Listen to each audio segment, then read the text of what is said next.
This is a test. This station is conducting a test of the emergency broadcast system. This is only a test.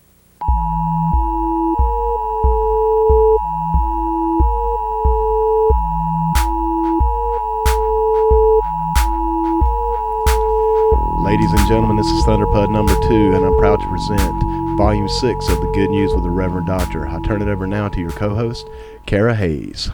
Hello, hello. How's it going? It's going. Back again. Back again. So today's topic. Well, let's switch gears for a second. How's your week been? It was rough this week. I'll be honest. Rough. Well, what's going on in the news? What's been going on since last time we were here? Good question. I've officially stopped watching the news. I'm proud to say that. So I can actually come to the good news to get my news now. I haven't watched the news in 3. I'm asking because I don't keep up either. I had stopped. Well, I guess I'll have to start watching the news now. Okay, yeah. I have no clue what's even going on in the world now. I've become so desensitized. I don't even care. I actually just don't care anymore. I wonder if anybody else out there is like that, to where you just kind of unplugged and just stopped caring. I tell you, since I quit watching, I've been such a much a happier Me too. person. I really have. Yeah, it tends to have that effect. Yeah, I think it's just finding other things to do, better things to do, and same thing with social media. I've all but unplugged from social media. I keep my Facebook open for the podcast and memes. And that's it. Yeah. Exactly. Well, you reach the point where you start to realize that really not just news, but all of social media, period, is just outrage porn. That's all it is. That's the term I use for it. It's absolutely, I've never heard that terminology, but I think it absolutely applies, because it is. Everybody's mad. Everybody's outraged. Yeah, and over stupid shit. Well, and obviously I know we have a different subject for today, but it kind of surprises me that when people have plenty in their stomachs, they have a roof over their head, they're comfortable, they're not in the heat, they're not in the cold, they're not having bombs fucking dropped on them, but yet they're still outraged. I'm not saying the country can't do better. I'm not saying we can never improve or shouldn't improve. We should, absolutely. And of course there are people in this country that, don't have it as well as other people. I understand that as well, but I also know that, man, we got a lot of people here doing a lot better than a lot of other people in this world. Yeah. Once again, I always say, you hear that?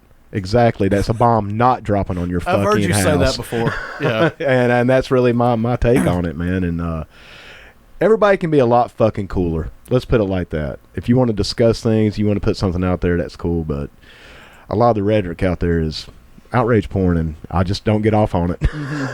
Yeah. Yeah. I prefer big tits and blonde hair for my porn.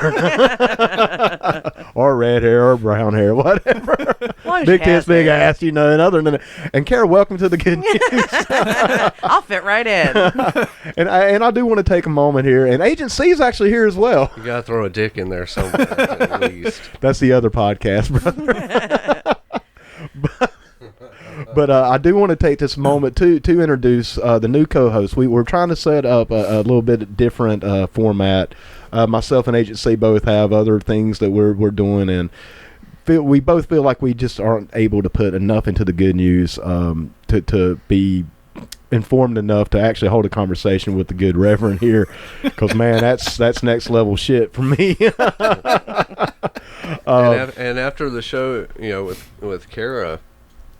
Last time, it was such amazing back and forth. Yes.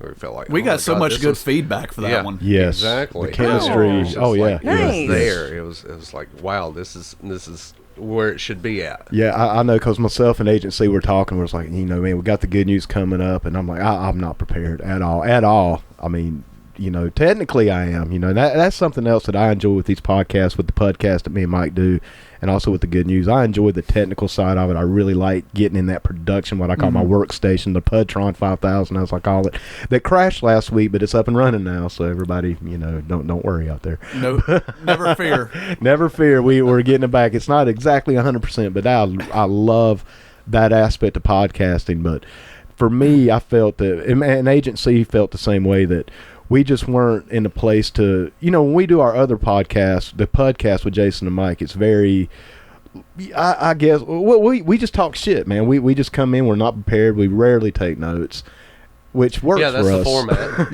yeah. There is none. It's chaos. Yeah. With the good news, it's definitely a more focused show, and me and Mike both felt that, since we're not able to put as much into that as we would like to bring somebody in who could. And once again, the two smartest people I know, other than maybe a couple professors I had at college, are sitting in this room right now. And Agent C, it's not you, brother. It's not me. It's not you. It's definitely not me. I don't want anybody to be confused about that. Let's put that on the table. Let's go ahead and get that out of the way. So I couldn't think of anyone better. Everybody signed off, and like Mike was saying, the last episode that you were here, Kara, we got a lot of good positive feedback. It was a great show. It was a good listen. So we think that you would be the perfect person to come in and step in this role as a co-host to be able to have a in-depth, good conversation with the good doctor, because me and Mike man. Well, I'm too sober. Let's put it like that, too. I'm also a little bit too sober in the mornings. The good news is the only news worth listening to. Amen, right. brother. Mm-hmm. Amen. Right. So, Kara, I'm going to send it back over to you. So we're going to get your feet wet with this whole co-hosting thing, because I know you've been on podcasts before. I know. As a guest, yep. As a guest, Yep. you're on our podcast. You also have some close friends, and your husband does a podcast down in South Carolina. This is a Work and Long Walk Talks. We put those guys over as much as we can. So I know you're not a stranger to podcasting, but this is your first show along with the Reverend Doctor. So. Yes, I'm nervous. I'm nowhere near as prepared as I will be in the future.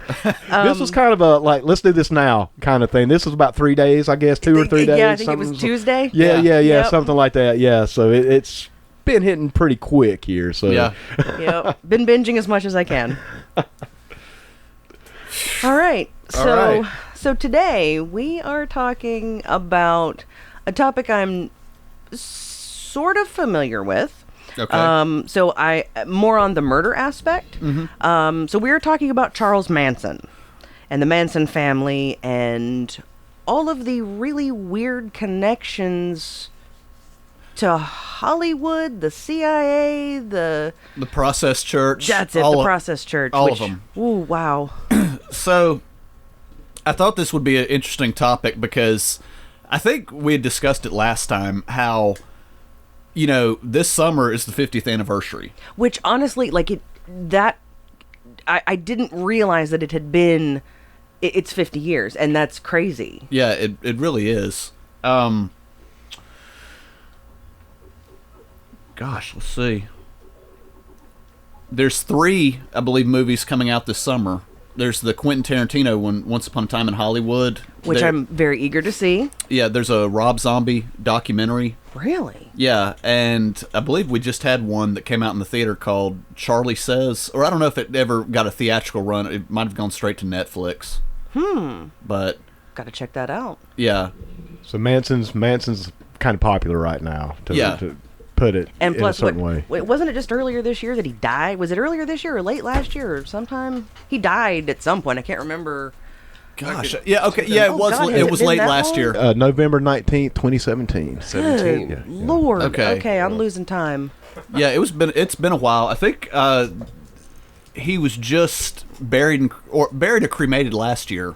There was a fight over who was going to get his remains, and Because, boy, who doesn't want those? You would be surprised. Well, You yeah, would be very that's true. surprised. That's true. There are some wackadoodles out there. well, he had a couple biological children, and I think a grandson who was trying to get his remains. There was the woman he got married to, or I don't remember if they ever fully got married, or if or how that went down exactly. But there was a woman named Starr. Yeah, I do remember that name. Yeah, and then I think some of his older followers who were still part of his inner circle, who would either visit or write to him, like Squeaky Fromme and Catherine Scher and some of those people, they were fighting to get his remains too. Oh, Lord. Let's see. The 3 people that stayed there intention to claim Manson's estate and body were Manson's grandson, Jason Freeman, Okay. Michael Channels, who was a pen pal of Manson, and one of Manson's friends, Ben Gorecki. Is that right? Gorecki is correcty. Yes. Let's see. His will dated. It gives the estate and Manson's body to his alleged son Matthew Roberts. Okay. I think in 2012, CNN News ran a DNA match to see if Freeman and Roberts were related to each other and found they were not. Matches between Roberts and Manson were attempted, but the results were reportedly contaminated. So on March 12th, 2018, the Kern County Superior Court of California decided in favor of Freeman in regards to Manson's body. Freeman had previously said he would have Manson cremated and in fact did so on March 20th, 2018. Okay. Okay, and I know I was reading just last night that they held a service for him out in somewhere out in the desert of the Southwest. I don't remember if it was California or Nevada or exactly where they held it, but they scattered his ashes over a riverbed somewhere out towards the desert because... Well, he had that thing with Death Valley, Yeah. so desert makes sense. Yeah, all of the Manson family properties were out in that area, like the Spawn Ranch, the Barker Ranch, and all the places they hung out back in the 60s. Mm-hmm. So where do you want to start with Manson? Well,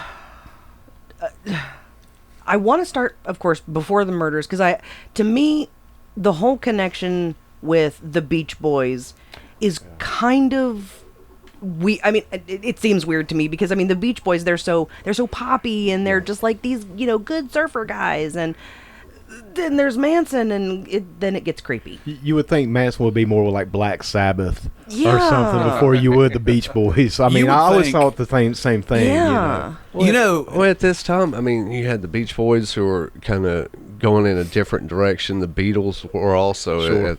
so they were getting a little more experimental. Right, and obviously there's a Beatles connection as well, and I'm sure we'll get in that at some point in this show as well. But There's always been an urban legend that he tried out for the Monkees. Really, I've never heard that. You never heard that one before? No, I haven't. No. Yeah. Well, that's always been an urban legend, like to the point I have no idea whether it's even true or not. That would have been an interesting combination. I wonder which one he would have got. I wonder if he'd have been Peter or Davy or. Those were the two I just thought of too. Yeah. I was like, well, maybe we could have done without Peter and had Or Mike, maybe. Switch out Mike for Charles. I know you kind of need that bland kind of guy to balance out the cuckoo craziness. Yeah, I agree with your point. There was definitely a transition going on where a lot of the poppy stuff from the early 60s was transitioning into a weirder, darker direction. Right. Because you had Pet Sounds that came out, which is, a classic psychedelic album. I mean, it's, definitely different from some of their earlier work. Yeah, and, Revolver... You're talking about the Beatles. Well, okay. Both. Both. Really, it does fit for both. But yeah, Revolver was a turning point. Yeah, it was the big transition. Right. It's where the LSD kicked in, is what I've always said. Yeah. It's when they really got turned on. Great stuff. Yeah. So with Manson, the story goes that when he was incarcerated a number of times leading up to 1967 when he was first released, and the things that he was tried and imprisoned for were car theft, writing bad checks, pimping, and a handful of other things. He had a real career almost in petty crime. And then during his time when he was locked up, we discussed it on the last show how there wasn't a lot of his philosophy that was really original when you really begin looking at it, because a lot of it was pulled from Dale Carnegie. A lot of it was pulled from L. Ron Hubbard. A lot of it was pulled from, random interpretations of Bible verses he would grab from here and there. He was somebody who read a lot in prison. Right. A good example or a good parallel I would use is the thing I always talk about when discussing Hitler, is when you look back at his life, he was somebody who was extremely well-read, but he wasn't educated. Right. If that makes sense. He was somebody who, read almost everything he got his hands on, and a byproduct of, if people who do that, they'll pick and pull little bits of everything from all over the place, like things that they think that are important to them, and they piece them together in some really odd ways. Right. And that's a trait you definitely find with Manson. Right. You're basically just taking little parts here and there, piecing them together to fit his agenda, I suppose, or his outlook and everything. Yeah. Right. Mm-hmm. And you, Yeah. So, 1967, he got released, and that was when. And the story also goes that he didn't want to get out. That He asked to go back in. yeah, that there's an anecdote like in the book I read this past week that was talking about his cellmate, who, on the day he was scheduled to get released, pretty much any inmate during that time would say, I can't wait to get out the door. But he goes back to his cell where he's going to be for a few hours, and he tells his cellmate, they're letting me out and I don't want to leave. I'm more than content to just stay here, hang out around the basketball court, play my guitar, and have all my meals taken care of. So, Yeah. almost like he's been institutionalized to a degree. I've heard of other people that's gone in, and he absolutely yeah. had, because he'd been in and out of juvenile and adult prisons pretty much his whole life. Right. yeah, he was locked up for the majority of his life, and I think by the time he died, he had only been out of prison for, probably less than 20 years of his life. Wow. Yeah, he started young. Yeah, so when he got out in 1967, he made his way to San Francisco, to the Haight-Ashbury area, and it coincided with with what they now call the Summer of Love, with the hippie movement. And that was essentially where he was somebody who a lot of people just flocked to. I guess that when you introduce like a streetwise persona like that, like a hobo, I guess, and have a bunch of teen runaways and dropouts, introduce psychedelic drugs into the mix, he's somebody people naturally gravitate towards. Because I know he was known for using LSD and things of that nature to get his followers Right. pretty much to follow him. Yeah. Right. People are easier to control, when you sort of open up their minds. Sure. Oh, and, then you can insert your own, this is how it is. Never seen that happen before. No. So, Kara, what's your take on Manson as a person? Oh boy. He's a mess. Oh geez. He's a hot mess. I think for him it's almost in the same vein as, why did people follow Hitler? With Manson, he sort of targeted these young, and really, it's not like he was targeting young women who were living on the streets, or these were what you would call good girls. They were homecoming queens, and Right. Smart people, and they were reaching that point to where they were rebelling against their parents. Yeah, to me, a lot of it seems like a time and place. Absolutely. That the cultural moment when the Manson murders happened were just almost like a lightning in a bottle moment.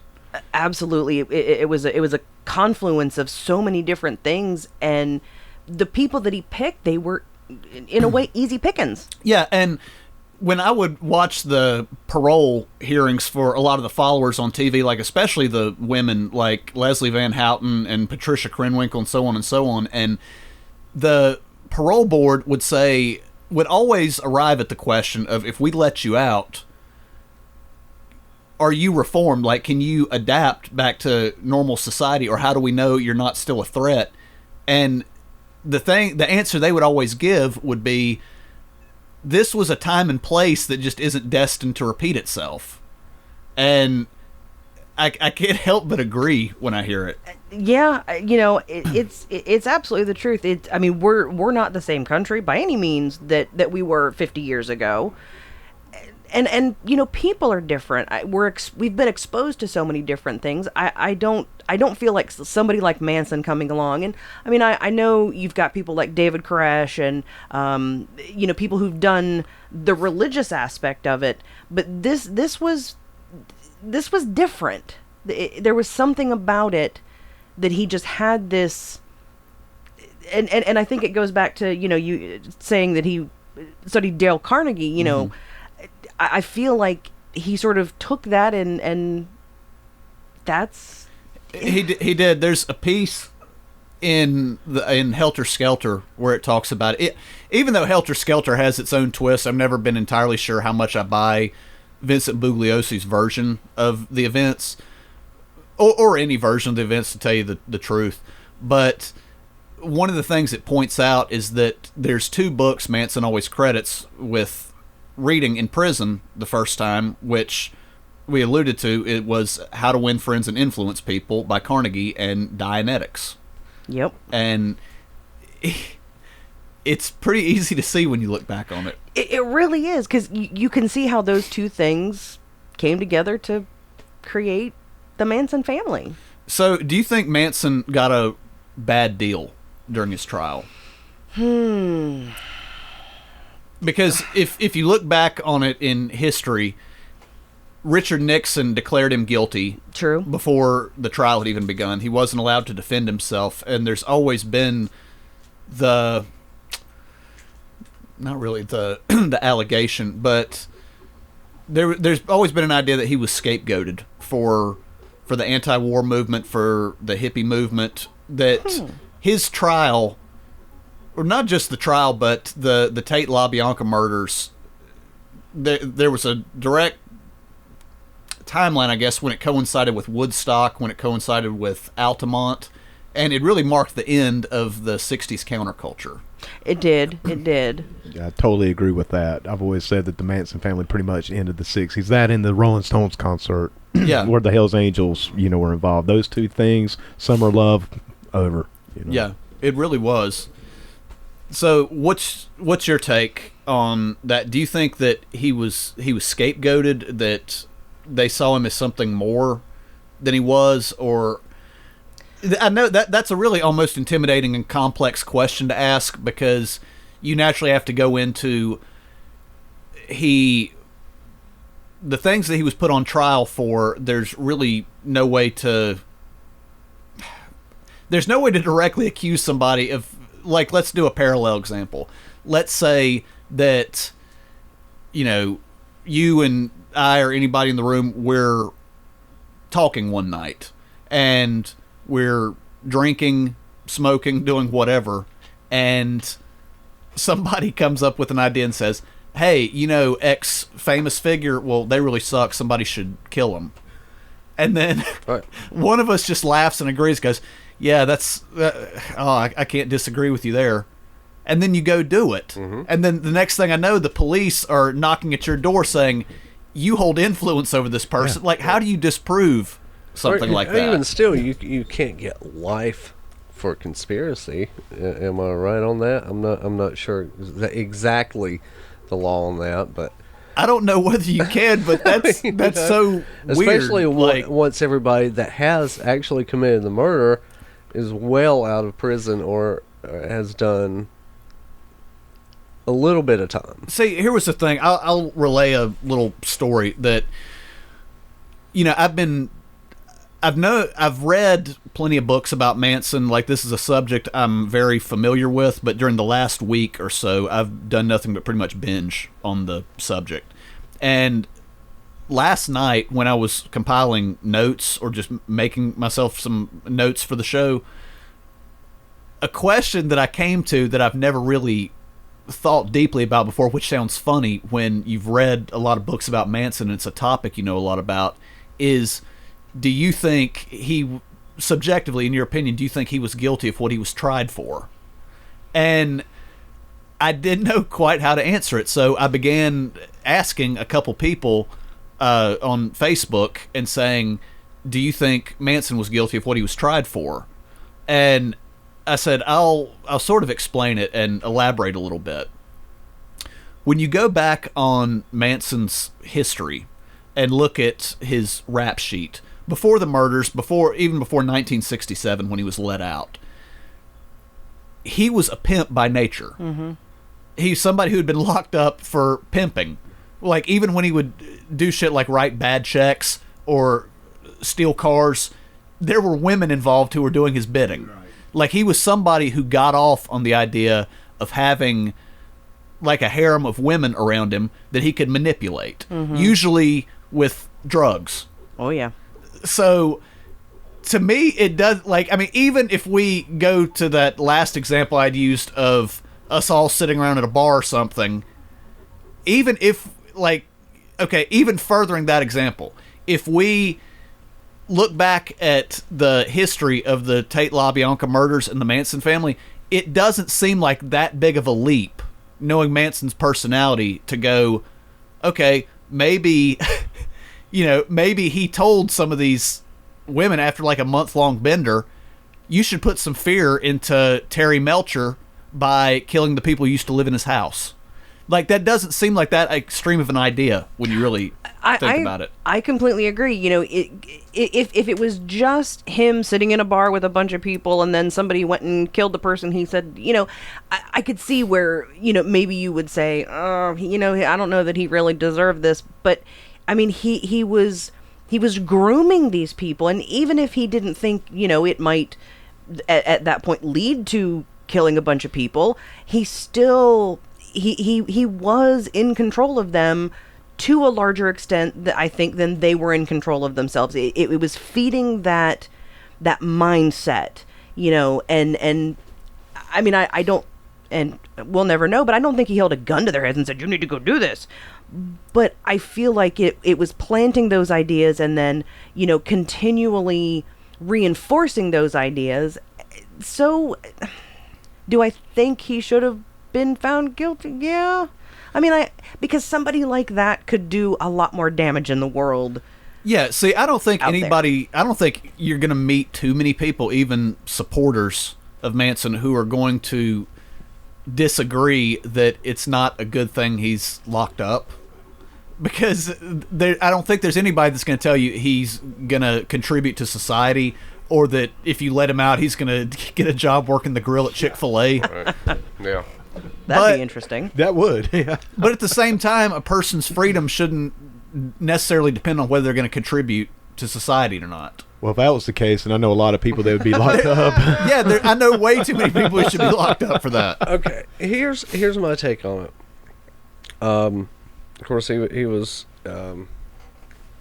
tried for 7 counts of first-degree murder. Mm-hmm.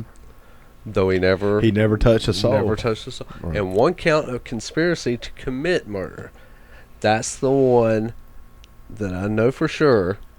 That's the one that sticks. Right. I honestly believe at this time, during the early 70s, late 60s, early 70s, there was a lot of fear that they had to put this on him, because they saw what he had done to these girls, these innocent girls, and manipulated. Yeah. What could this man possibly do on a wider range? I think the whole thing was done out of fear. Yeah, and to further on that point, I guess, and as well as the point I was making, is, you know, I talked about how when I was asking people last night whether do you think Manson was guilty, or do you think he deserved life in prison or the death penalty, which he was originally given, for the crimes he was tried for, and this is such a mind-blowing topic because I don't even know how to answer it, really. Like, for, you know, how do you even really go about establishing conspiracy? Mm-hmm. Right. I mean, that just seems like such hearsay. Yeah. That, what do you think? I mean, I feel like there must be a way to prove it, right? I mean, if I mean, at least beyond a reasonable doubt, you know, because that's the burden is beyond a reasonable doubt. And, you know, I mean, I think there's enough to show that, you know, these are the things that he was doing, and this is how he was, you know, how he was manipulating people. Well, you know, the original book, Helter Skelter, was written by the prosecutor from the case, Vincent Bugliosi. And in the book, he lays out his own timeline of the events as well as the motives. And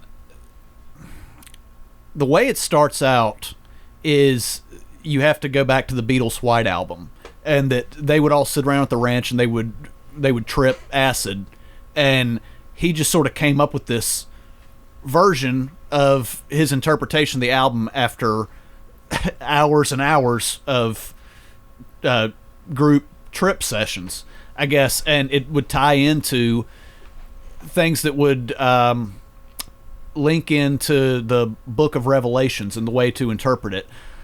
Like, you might have to help me out, like, link, gosh, how did it start off? Do you remember? Okay, the story goes, or his interpretation goes, that there would be 4 locusts who would come from across the sea. Yeah, right. And he believed that the 4 locusts were the Beatles. Yeah. That they would have breastplates made of iron. This was Which was supposed to their be guitars. That was that was their electric guitars. Yeah. That they would have hair like women. That this was their reference to having long hair.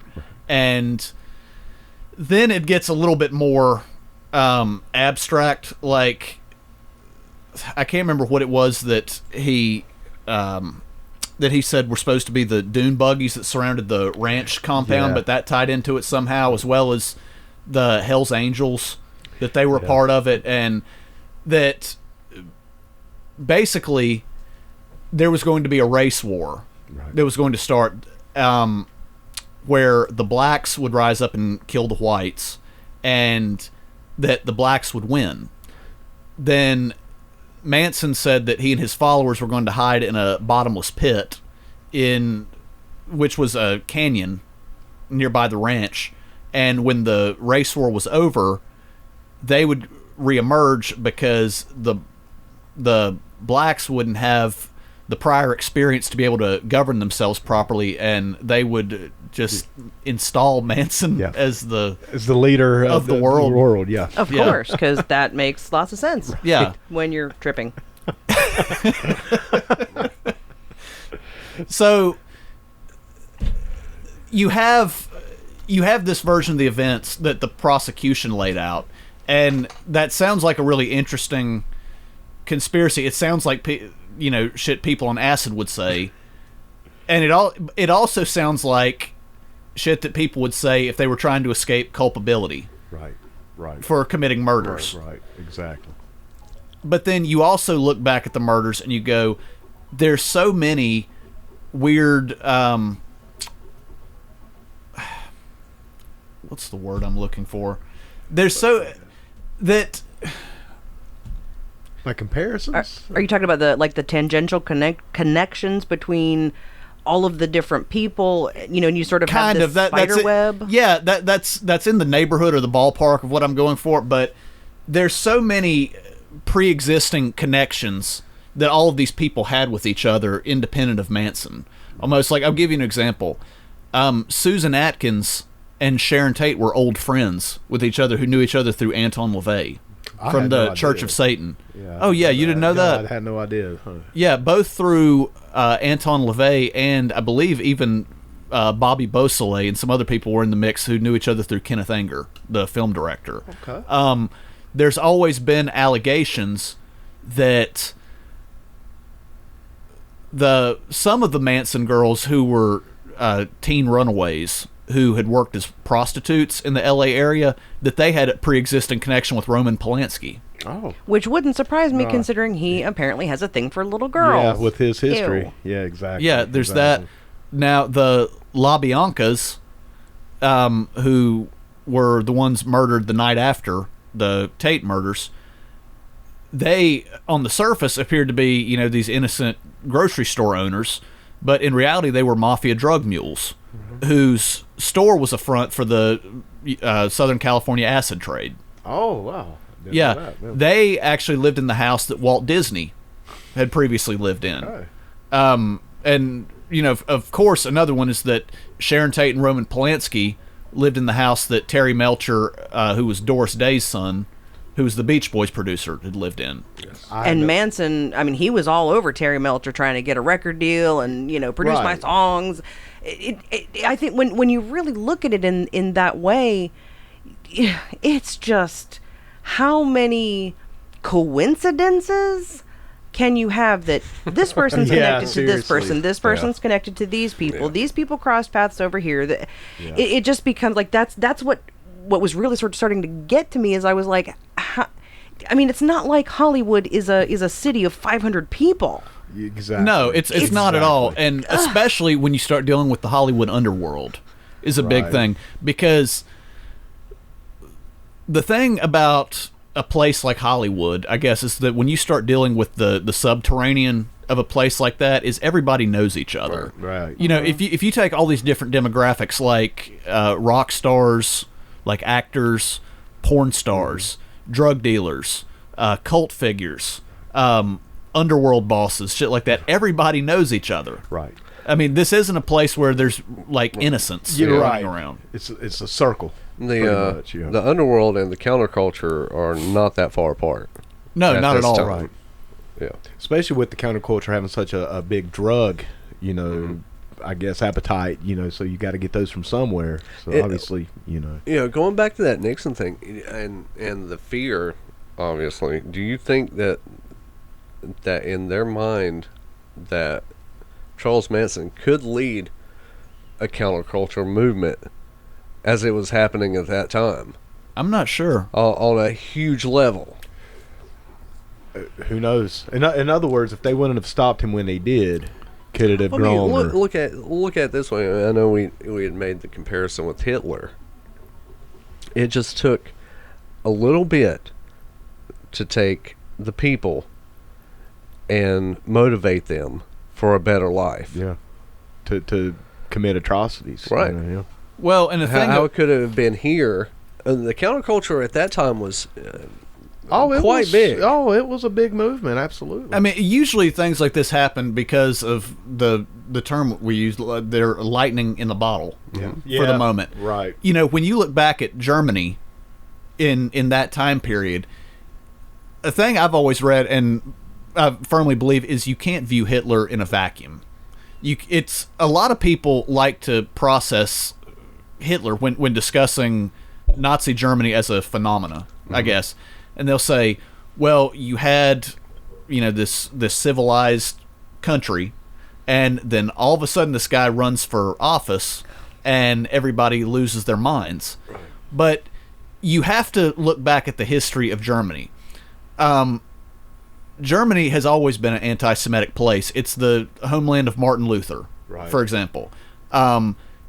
Hatred and fear of Jews was always a thing going on. You also have to look back at the history of German rulers, everyone from Frederick the Great to Angela Merkel, the one they have now, that there's a trait that you see repeat over and over again with, I almost hate to use the term stereotype, but it's something that reoccurs in German leaders for whatever reason. I mean, I'm not going to play psychologist here, but you have people who take their convictions and end up pursuing them to the furthest extremes they can reach. Right. So when you had somebody like Hitler come along, you have to consider those. You also have to consider that what was going on politically at the time, like the Versailles Treaty, and how the public had such a high resentment over feel like the socialist movement cost them World War I. And Germany had always been really proud of their military, and the Nazi Party billed itself as being the party of soldiers, especially of the soldiers who fought in World War I and were, in quotes, screwed over. Right. So it was definitely a lightning in the bottle movement. Right. I mean, and whether that can be applied to Manson, I mean, possibly. Maybe not quite to the Hitler scale, but I think, perhaps, had they not committed the murders when they did, it's very possible he could have had a Jim Jones type following, or maybe even a little bit bigger, but I feel like once those murders happened, that was sort of the end of it, because put the hammer down. This is where it is.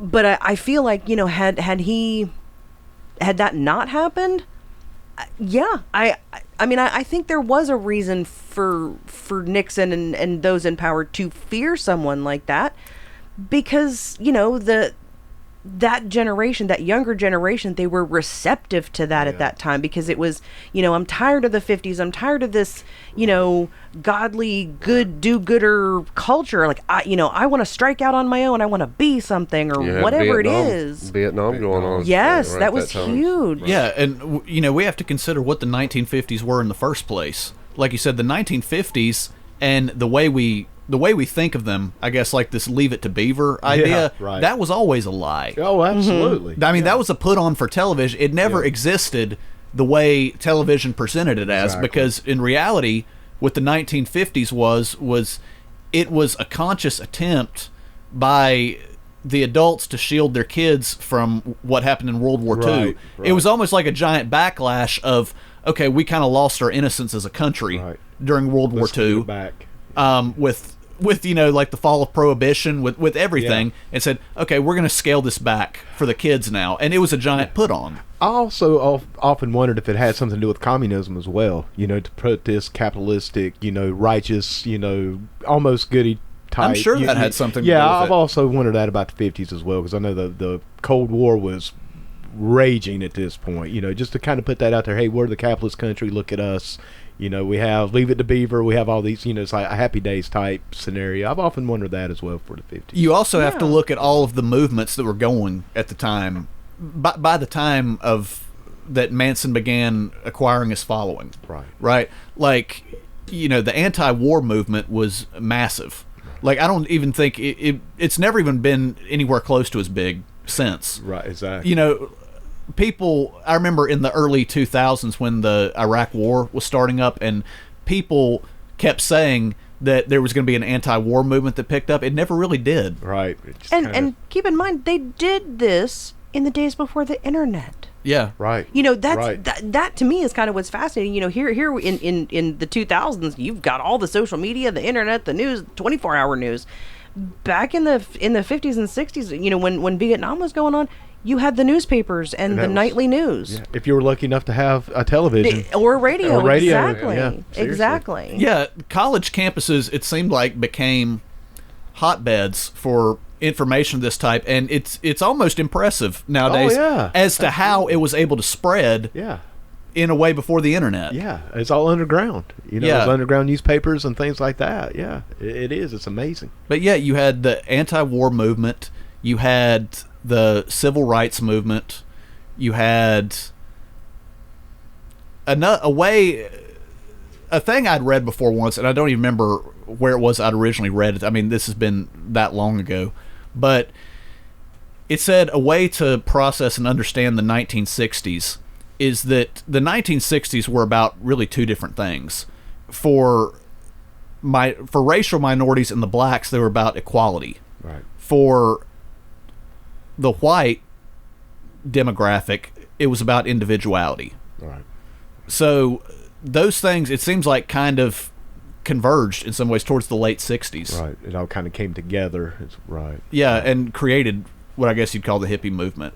Right, exactly. Because I guess with the whites, it was more like the sexual freedom, the anti-war, right, and so on. Moving away from your parents and those traditional values. Yeah, and for the black demographic, it was more about the fallout of the assassinations of Martin Luther King and Malcolm X, as well as the rise of the Black Panther Party. Exactly, and just civil rights in general.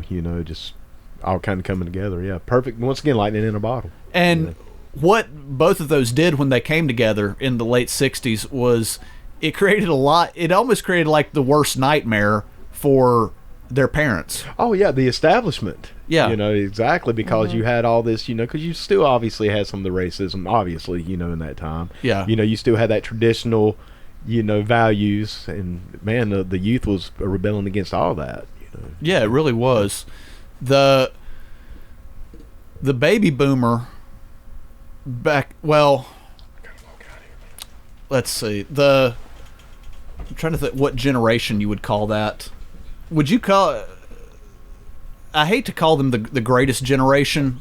You know, the generation of the baby boomers' parents. Right. But that's how they're the known. label. Yeah, that's how they're. I mean, I hate to like personally call them the greatest generation because that feels like I'm paying them lip service or something. But Put the quotes yeah, before and after. yeah, in air quotes, the greatest generation.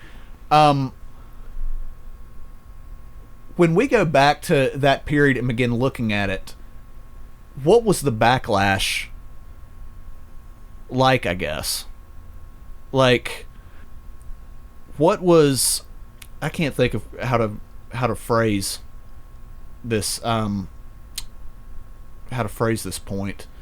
So are you trying to, like, what, looking at the greatest generation, as we call it, what were they lashing out against, or what did they think of this counterculture, 1960s free love? Is that? Yeah, we'll just go with that because I'm like blanking on this topic right here. But what was the reaction like? Like, what was the overall climate like? So I'll try to think of it in terms of, so my grandfather would have been part of that greatest generation. He fought in World War II, and let's see. So I guess, I mean, technically my mom is a baby boomer. Technically my dad is actually part of the greatest generation. So my dad might be a good example. So, you know, I have 3 older siblings, and they grew up in the 60s and into the 70s, and they were very much into that whole, you know, culture.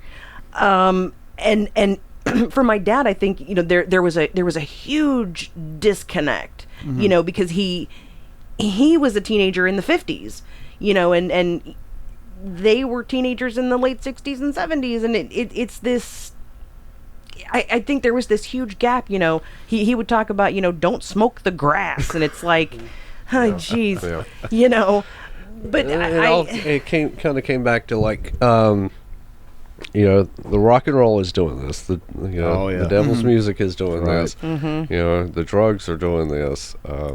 Even to a certain degree, some of the TV is doing this. Well, it seems like there was a major gap in terms of how they viewed responsibility between the generation who fought in World War II and their kids who were sort of shucking off Vietnam. Right. And that's, I guess, the point I'm trying to find a way to articulate is how different was the climate in all the other directions, like with regard to racial civil rights. Like, are we to believe that everyone was just, you know, this racist in the quote, the greatest generation, or was this just sort of a natural, or were a lot of these movements just kind of like a natural progression of the way culture was going at the time, or were the teenagers just really that extreme as we're led to believe? Wow. Okay. Yeah. I think, like, it's almost a point I can't even think of how to articulate. I think there are good parts, you know, for both that, yeah, it was progressing to where the kids saw, you know what, my parents are not always right. Right. They're, what they believe in is not what I believe in. It could be wrong. It could be right. You know, but it's not what I feel. It's not what I believe in. I think, but they had to take the extremes to try to change the world. Right. And for all intents and purposes, at that time, everybody was trying to change the world. Do you think they succeeded? Yes, I do. Some good, some bad. But for the most part, they got, I mean, you know, the greatest thing, I think one of the greatest things that came out of that was just civil rights. Oh, absolutely. Right. You know, that was the biggest thing that happened during that generation and revolution. Well, a thing that I can't ignore, that when I look at that generation, is that when they were teenagers, you know, the hippies, or just the baby boomers in general, were considered the most idealistic Right. of any generation. But then when you look at when they matured and became adults, they became the yuppies of the Reagan 80s. Amen. Arguably Amen. more greedy and selfish than Absolutely. their parents were. Yeah. Oh, absolutely. Yeah. Yeah. Never trust anybody over 30. Amen. You know, Now and they're they over turned 30. Yeah. And they became what they warned about. Yeah, it's exactly right, Right. though. I still think it has a lot to do with just that comfort we had and that capitalistic. I'm a capitalist. I'm a free market capitalist. I do believe in it, and I think it's got its good qualities, obviously, like air conditioning and Star Wars, but it also does have the greed. It also does do that, and I think that's what happened with that generation. You know, especially with Reagan coming in and that quote unquote trickle down economics. It worked for some. Right. For some, they got trickled on. You know, Yeah. we could say. But for a lot of people, though, it did work for them. And I guess once you start dangling that dollar sign in front of people, some of those idealistic dreams and goals can maybe go a little bit by the wayside. You think? Yeah, I know. You heard it here first on the good news. But I think, But it spawned bad and it spawned good. Oh, absolutely. You know, I don't. A lot, you know, a lot on both sides. Well, in some ways, I'd absolutely agree that it changed the country for the better. oh, absolutely. But in a lot of other ways, it's hard to not look back on it and be a little jaded with how you see it. That Yeah. with Yeah. all this all this idealism, when they got a little bit of money And power to do these and things. power thrown at them, It's like, God damn it. they Yeah. became the ones who ran the war Yeah, machine. exactly. It's like, well, we can help these homeless people out, or I can buy a new Mercedes. Right. A lot of Mercedes on the roads. Still Right. a lot of homeless people. Just saying. Well, guys, one thing, I think that we've done a pretty good job this first hour of laying down the cultural framework of what set the stage for Manson. And when we come back, I'd like to dive into some of the more specific details Let's do Agreed. of it. that. All right. Well, let's do that. We're going to take a break. We're going to have a quick word from our sponsors. Don't go nowhere. The good news with the Reverend Doctor. We'll be right back. What's up, Puds? This is Jason from the Pudcast with Jason and Mike, and I'm here to invite you to check out the premier video game store in the greater Charlotte area, GameSwap, located at 112 Northeast Court Square in beautiful downtown Lincoln in the great state of North Carolina. Whether you're looking to buy, sell, or trade classic consoles and games like Nintendo, Atari, and Sega, or modern systems like Xbox One and PS4, GameSwap has you covered. And GameSwap is much more than just a video game store. T-shirts, comics, records, toys, collectibles, and much, much more are all here. And don't forget to like them on Facebook. And hey, while you're at it, check out the Podcast with Jason and Mike with a brand new episode dropping every Sunday. You can find us on Facebook, YouTube, iTunes, Spotify, Google Play, and podcast.com. Music provided by Silence is My Canvas. Okay, so we're back, and now it's time to get into the fun stuff. Yeah, we've pretty much laid the cultural framework for what was going on during the period, but let's start with one. I'd sent you a documentary. Did you get around to watching Charles Manson Superstar? I started to, and honestly, it creeped me out a little bit. You know who funded and financed it, right? No. It was the Church of Satan Wow. that financed it back in 1989. It was part of the Manson Innocence campaign. Oh, wow. Okay. Yeah, the guy who was the narrator, who had the really pretentious voice. Yes. Yeah, that was a guy named Nicholas Schreck.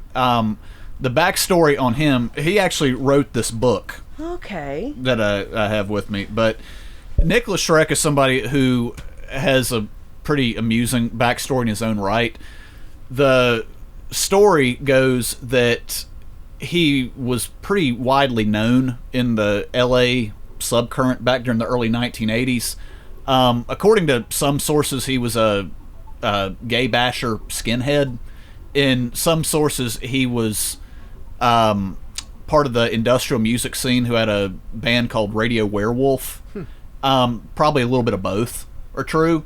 Well, back around the time of the mid-1980s, he started reinventing himself as this goth camp figure. And he ended up getting married to one of Anton LaVey's daughters, Zena LaVey. And the story has always gone that he did everything he could to impress LaVey, but Anton, I guess, sort of thought he was a flake. But he would throw money at him to kind of please his daughter, and this Manson Innocence campaign was something that was a byproduct of that period. Wow. Yeah. God. So how far into it did you get? God, I don't even. I watched so many things in the past 24, 36 hours. They all kind of run together, and then I read this really weird article that kind of bleeds into everything I think about now. It's strange. Well, tell me about that one. So it was a very long, like, I'm kind of jealous because if I had been able to write that much on my thesis, I would have been very impressed with myself. So basically this guy, his thing is everything, well, so it kind of harkens back to one of the earlier episodes of The Good News. So he says that the Manson murders, or the Tate LaBianca murders, were a false flag. And, that Sharon Tate was still alive, and Manson's an actor. Okay, I've never heard him go that far. I mean... Wow, yeah. Yeah, it got so crazy, and something about, like, her father, because, he was in the military, and he was high-ranking, and then he keeps changing his look because he was an actor in this, and then... I mean, it literally... I just would skip large portions, because I'm like, I can't... and talking about how the showing proof of how the crime scene photos, how Sharon Tate wasn't dead, and you can tell it because of this, and here's why.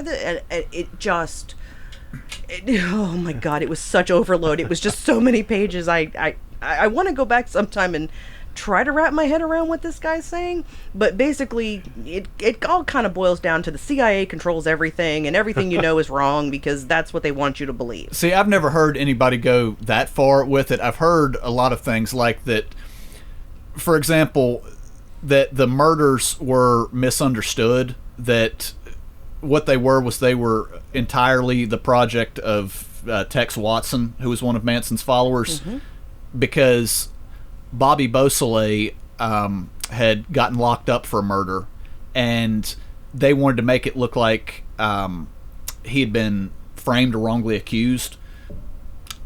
So, yeah, basically they were going to scapegoat the Black Panthers for a murder to get him out. I've heard other variations where it was Tex Watson trying to steal money to pay off a drug debt and so on, or that Manson himself was scapegoated for the 1960s, and that there was nothing really linking him, that he wasn't present at the crime scenes. So I've never heard anybody say that this was all a complete false flag, that it was done by the CIA. I'll send you the article, or the dissertation, really, is what it is. It's interesting. I mean, there are some things when I was reading it, I don't normally tend to just, believe something. But I'm looking at this and I was like, well, that's an interesting point. I don't know that I believe it necessarily, but there was some interesting stuff in there, his take on it. Yeah. And one of the things in Charles Manson Superstar that I thought was interesting, that because you know that during it there's some narration, but a lot of it is just Manson unfiltered and just spilling his guts. Yes, I did see a bit of that. Yeah, and one of the things he says that I thought was really interesting is he lays it down where he goes, I was never a hippie. That wasn't my thing. It's like, I came from a generation before that, well, not a full generation, part of World War II, but he goes, I was a beatnik in the 1950s. And, to me, the hippies were like little kids. He goes, they were essentially to you what punk rock would be like. That, this wasn't ever a movement that I identified with or that I was a part of. He goes, I was a hobo through and through. Right. So when, how would you say it? Okay, what's your take on the generation gap between Manson and his followers? I've always found it interesting, actually, because he was quite a bit older than they were. Yeah.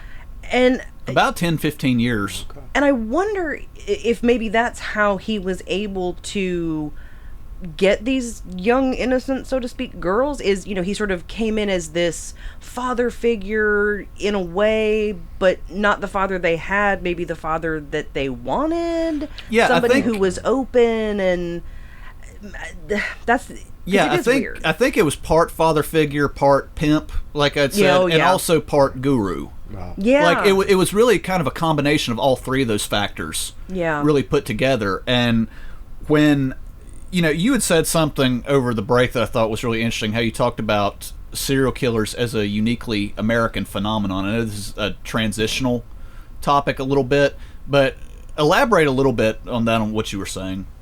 Well, so I didn't read the article. I wish I had at this point, but there was basically the gist of it was that serial killers are an American phenomenon, which I take issue with, because there are serial killers. There's been Andrei Chikatilo in Russia. There was Peter Sutcliffe in England. So we can't say that there's only ever serial killers in America, but there just was this preponderance of them, especially I think in what was it, starting in the 70s. Especially when you had people like, and I always forget his name, and he's one of the most interesting people to me. Bundy? Oh my God. The co-ed killer. I can see his face. He was the guy that he was like the main thrust of Mindhunter. Ed Kemper. Okay. Thank you. Good Lord. Well, there was really a boom period of serial killers that you could say maybe arguably started with Manson, or maybe earlier with Charles Whitman, but it carried on through the 1970s, the 1980s, and really only kind of faded towards the start of the 90s with Dahmer. But it seemed like during that period, serial killers just occupied the news, and they were everywhere. I don't know whether they've really gone away as a thing. Now, there was a thing I'd read before that talked about how serial killers became the mass shooters of today. That the way to understand it is, we're never going to have another killer like the BTK killer again, where somebody is able to kill 10 people over 25 years and be able to taunt police, write to them, and just go around and not get caught. Like, forensics as a science has progressed so much since that period that it's not really possible anymore. And when you also factor in how the internet has created this instant gratification culture, those two things, when you kind of mesh them together, they create a climate almost where a person who has serial killer impulses, they're not going to space it out. They're going to try to get a high kill count all at once. Well, yeah, because everybody wants to be the next Ted Bundy, killing a bunch of people and traveling across the country. It's serial killer glorification to a point. I mean, there's a lot of God, how many Ted Bundy movies have come out just in the last 6 months? Yeah, between Netflix and it's glorified to a point, and they'll tell you, no, I don't glorify. Well, I mean, you kind of are. I mean, you're a celebrity. Yeah, I mean, and Ted Bundy is, and it weirds me out when the people are like, "Oh, Ted Bundy was so hot." It's like, isn't okay, that so? gross. Yeah, now that's a very American thing there. Yes, unfortunately, yes. Yeah. And a lot of people will try to say that Columbine was the one that transitioned it into now where serial killers became mass shooters, but when you go back on it, I'm not sure if that's entirely accurate, because it started before that. When you really start looking at the 90s, there was a definite point where, in the aftermath of Dahmer, forensics, it progressed more in a 1 to 2 year period than it ever had ever before. Right. And you started having people shooting up post offices, going crazy in their workplace, going postal. Yeah, and then it started becoming school shooters over a period like starting around 95, 96. But it just seems like there was a definite transition period during there. That makes a good point, Reverend, because I can't remember any serial killers since Dahmer. Honestly, not right off the top of my head. No, nobody that got to that kind of status anyway. No, definitely not. No, just shooters. Yeah. Well, you have the Long Island serial killer, which they don't know if it's one or more, because there's been all those bodies that have been found on this one beach in Long Island. The guy's, I mean, they still don't know who he is. Okay. He's never been caught. You know, Are the murders still current? Or are they? I don't know how recent? current. I mean, I fairly. Okay. You know, see, I'm not familiar. Well, there's one they call the smiley face killer. Yes. And they're not even sure whether that's one person or not. Okay. So I'm not very familiar with those. Yeah. But it does seem like I guess the persona of a serial killer definitely has faded. You know, you just don't really, like you were saying, both of you guys. I mean, you just don't hear about that anymore as much. You really don't. And the ones that you do hear about are the ones from before. Exactly, the ones who've kind of reached that iconic status, isn't it? I mean, as sad as that is to say, but it's the Dahmer, truth. Bundy, BTK, all of those. Yeah, you know, yeah. they are icons. They are. Not the kind you want, but Yeah, that's right, what yeah. we got. It really captured the cultural imagination at a point in time. You know how we talked before about the satanic panic Right. during the 1980s, and it seemed like serial killers just fit that so well. It did, didn't it? It kind of just coexisted with it just kind of coincided, I should say. Yeah. Yeah, that's true, yeah. So, one thing we're going to need to talk about when we start talking about the specifics is the people who were present at the Tate house that night. So, on one hand, we have Sharon Tate, who was a very big Hollywood starlet during the time period, you know, married to Roman Polanski, who had just come off of Rosemary's Baby. Right. And he was conveniently gone that night. We have Jay Sebring, who was known as a hairstylist to the Hollywood crowd, who was apparently the biggest stylist in Hollywood at the time. You have... and he was also Sharon Tate's former lover. Right. Oh, okay. Yeah. I didn't know that. You know. Yeah, That's interesting. Yeah, you also have Abigail Folger, who was the heiress to the Folger coffee fortune, and you had Wojtek Frykowski, who was I can't remember what country he was from. If he was from Germany or from Poland or where he was from. I know he was a Holocaust survivor. Oh, okay. But you had a pretty big assorted segment of the Hollywood in crowd that was there that night. So we had alluded to it a little bit over the last hour that there was a lot of pre-existing connections with not just these people, but with the quote Manson family members who were there that night. And I say in quotes because one of the things that Manson himself and some of the people who were put on trial and those who didn't make it to trial have always said is that the idea of the Manson family in, you know, almost as a trademark with the Manson and the family in capital letters, is that was something that the prosecution more or less invented, that these were people who really just kind of hung out with each other, and that it was way more of an extended thing than just these few ragtag group of people that hung out at the ranch together. That this also included bikers.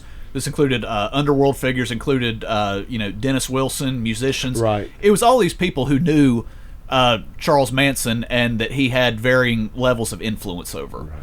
But when you start going into the Hollywood underworld and how it's almost like a swamp where all these different groups of people cross paths with each other and know each other, you develop some interesting connections going on between them. So give us kind of your thoughts on that for a minute. It is, I mean, I guess, so I'll try to think of Hollywood sort of like our wrestling world. You know, when you have glamorous people, very and dark and seedy. First class all the way. First, yep. So, you know, when you have people who are in an industry, I think it only makes sense probably that you have people, you know, I know you know this person, so you know, you sort of have this sort of connection. Circles, I guess you could say. Yeah, and the circles will tend to overlap. Sure. So I mean, I don't know if it's odd or not that so many connections overlap with Manson and his followers and this Hollywood crowd. Well, a thing that I can't help but find interesting is how, like I'd said in the first hour, Susan Atkins and Sharon Tate were old friends. And see, I'd never heard that. I didn't either. I never knew that. How did they know each other? Through Anton LaVey. That's Oh, right. that's That's right, right. right. Right. Yeah, they knew each other through him. And there was also a film director who was affiliated with the Church of Satan named Kenneth Anger back in the 1960s, who did a film called Scorpio Rising, but then another one called Lucifer Rising. And what's his name? Wasn't Beausoleil? yeah, it was Bobby Beausoleil. That did the and Jimmy Page from Led Zeppelin. and somebody did the score for that. Yeah, Bobby Beausoleil was the one who wrote the music and score for it. Okay, that's because I remembered something about that. Yeah, but Anton LaVey was a real. This was a period where the Church of Satan was. People have accused it for years of being a commercial tie-in or cash-in to the movie Rosemary's Baby, right. Because that was when the Satanic Bible came out. And, if you've ever read the Satanic Bible, we've joked before that. What was the term we used before? That there was Ayn Rand in her embarrassing high school goth phase. Yes. that it was written as a commercial cash grab, I guess, but that the Church of Satan during the 1960s wasn't this thing for American high school teenagers. It was a real Hollywood in-crowd thing, almost like Scientology. Like, it attracted a following of people like Marilyn Monroe, like Jane Mansfield, like Sammy Davis Jr., and so on. They were all people who flocked around Anton LaVey, and it had a Hollywood aura and vibe about it for the first few years of its existence before it kind of, lost interest, went underground, and then reemerged in the late 1970s and early 80s with the heavy metal scene, I guess, and became this thing for, teenagers and goth kids, I guess, in America. Wow. I did not realize that it had so much influence in Hollywood. You didn't know about that? I did not. Yeah. I don't know a whole lot about the Church of Satan. Oh yeah, there's pictures you can find all over online of Anton LaVey hanging out with Sammy Davis Jr., hanging out with Jane Mansfield, and supposedly Anton LaVey was actually buried next to Marilyn Monroe. Really? Yeah. I never heard that. Yeah, that they had a plot next to each other. Wow. Yeah. Wow. Yeah. Interesting. Yeah, I think it was something like that originally Joe DiMaggio, her ex-husband, wanted to be buried next to her, but supposedly Anton LaVey was the one who bought the plot. Yeah, I had no idea. Wow. You learn a lot here on the Good News. Even as co-host. Yeah. Exactly. That's why I love doing the show. Not a lot you're going to bring up with people in daily conversational life. No, yeah, I was going to say. You don't know me very well. Well, possibly for you, Karen. Yeah. I'd be like, guess what I learned today? So when we talk about Manson more and, move even beyond the Church of Satan, his connection with Scientology and later with the Process Church has always been pretty interesting. There's a YouTube video that I can't remember whether I sent this one to you or not, but it's where Manson gets interviewed at some point back during the either the mid 1980s or early in the 1990s, but he gets asked about his thoughts about Scientology, and he goes, I read Dianetics back in 1950 when it first came out, and he relays his interpretation of it that it's a way to clear yourself of traumas and resurrect the spirit within so that you can be born again and so on. But then at some point they started selling it and it transitioned into the Process, and that he had wanted to go over to England to study it but wasn't able to, so he sent some of his followers over there, which it was actually true. Bruce Davis actually went over, even according to Scientology, Bruce Davis went over to England and enrolled in some courses at St. Hill Manor, but was later thrown out because he was caught using drugs. But when you listen to the way that some of Manson's followers, I'm really just talking about the women here primarily, but when they would describe their first night with Manson, when they would be intimate with him, they said that it would follow up a period of a long conversation where he would ask them about their childhood, what their relationship with their parents was like, what they hoped to accomplish in life, and so on and so on. Psychological profile of some sort. Yes, it seems like, exactly. yeah. And then after this period of long, like what sounds like psychoanalyst session, they would have sex, and they said it was like the ultimate release of being bonded to this person. And when you know when you know enough and you hear and understand what's going on, he was using Scientology auditing on them. Right.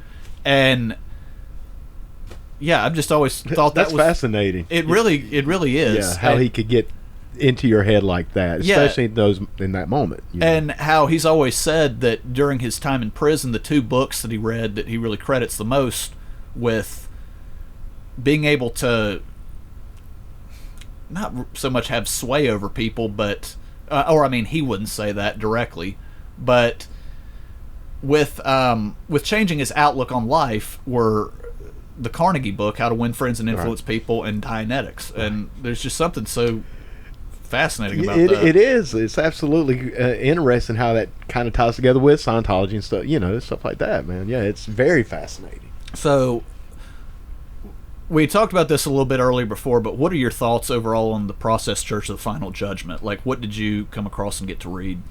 So I did watch an interesting documentary, like I was telling you. It was on death cults, and it was a mashup sort of Jonestown, Charles Manson, and the Process Church. Now I'd never heard of the Process Church, so it was completely new ground for me. But one thing, and I said this in the break, with their 4 beliefs and bringing together, let's see, it was Jesus, Lucifer, Satan, Lucifer, and Jehovah. I mean, that's covering your bases. Like, you're gonna hold all these 4 people up. I mean, you've got the good side, the bad side. You can't go wrong, I guess. But boy, are they crazy. Well, the way it originates is the process was an offshoot of Scientology. That the people who started it were early followers of Hubbard from the 1950s, from the Dianetics period. They were British, and the idea of the 4 gods of the universe stem sort of from psychotherapy babble, I guess.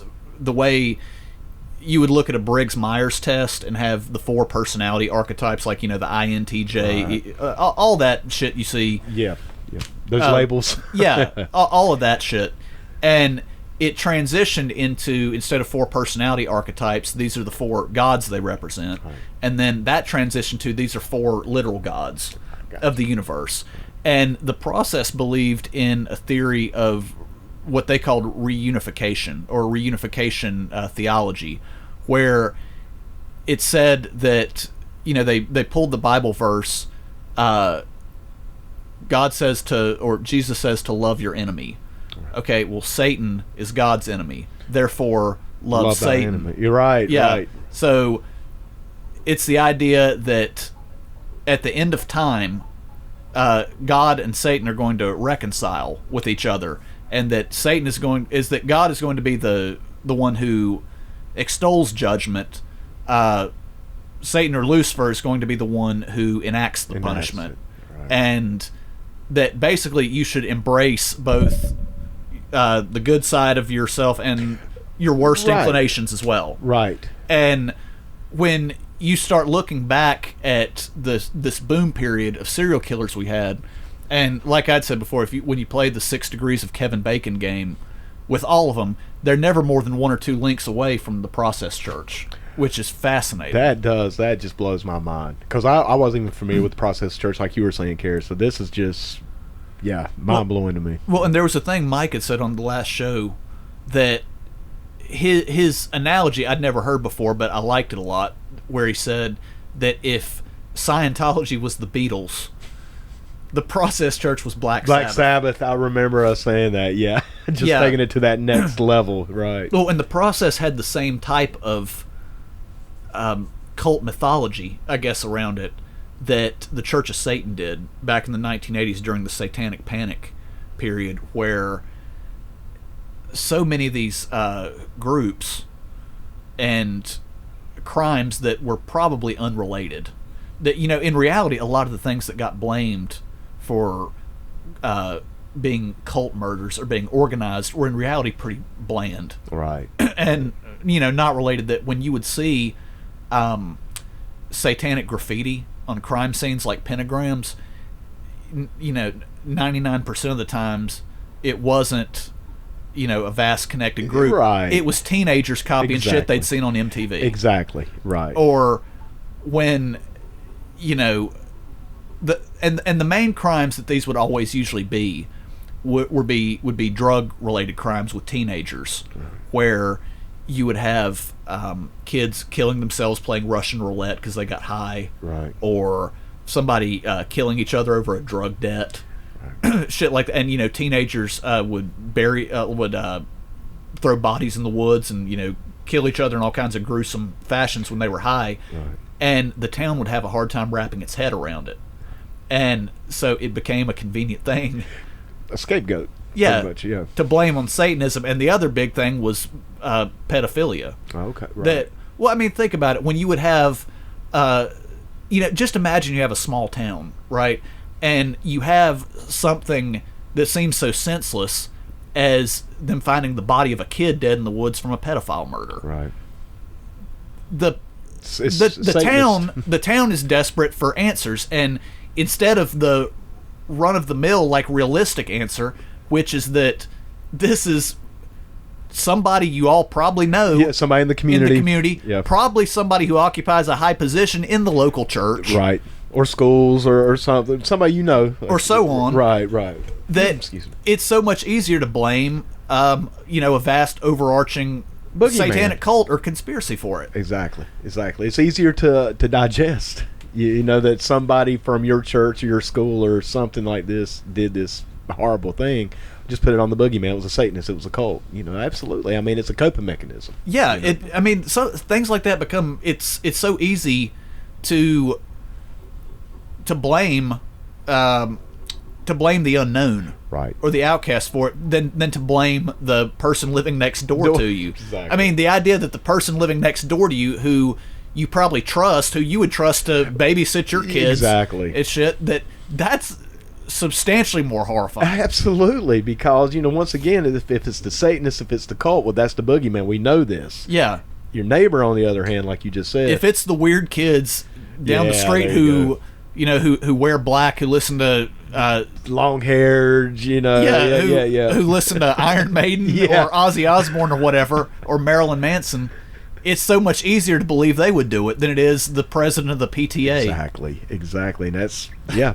Yep. And once again, that's where you get your boogeyman from. Yeah. You know, yeah. And so part of that was, as there was a lot that was, you know, scapegoated on the Church of Satan, which is why they've always had such good lawyers, Right. is because they were blamed for so Sure. much during that period. Right, man. You got to lawyer up when you. Well, I mean, when you're the Church of Satan, you're automatically going to have a bullseye on you, And just across the board. Yeah, you know. there's all kinds of stories and writings you can read online from when, you know, the talk show culture of the 80s and 90s yeah. was so big during the period where, you know, it's hard to explain to kids and teenagers now what talk shows were like back then, because They weren't they were Jerry They Springer, weren't Maury but Povich. yeah, Right, yeah, there you yeah, go. yeah. There you that go. talk shows now are paternity tests. That's all they results. are. Right. Yes. That's it. And They're- beating each other up on They're on niches. stage. They're yeah. But back then, I mean, you had all kinds of subjects. During the 80s and 90s, it was like it was a carnival. Yeah. It was. Yeah. You would have. Donahue, that was a Jenny big one. Jones. I loved the Jenny Jones show. You would have, you know, neo-Nazi skinheads who would come on to fight audience members. Yeah, yeah, You would Geraldo. have, Yeah. you know, yeah. You know, yeah. teenage vampires. Yes. I mean, it was People who claim to be from outer space. I saw a couple like that when I was younger. yeah. You would have know? like Yeah. 11-year-old white kids whose parents brought them on because they said, you know, I'll die for my gang. Yeah. Like, I mean, it was just a different world back then. It was fun. It was back when it was good. And there's publicity statements by the Church of Satan where they would come out during these times, where you would have these crimes like I was talking about, where there would be a teenager in some small town who died or who was murdered, and there would be pentagrams all over the crime scene, or there would be for example, they would find like some 8-year-old dead, like raped in the woods. Right. And years later, it would come out that, like we said, it was somebody who was, a well-respected member of the community, but the people who get scapegoated are these, teenage metalhead kids. And the Church of Satan would get asked by it, they would get interviewed or written to, where the interviewees or the people conducting it would say, this crime scene that we found, the people we've arrested for it, we found a copy of the Satanic Bible in their house. Do you care to comment? What do you have to say about it?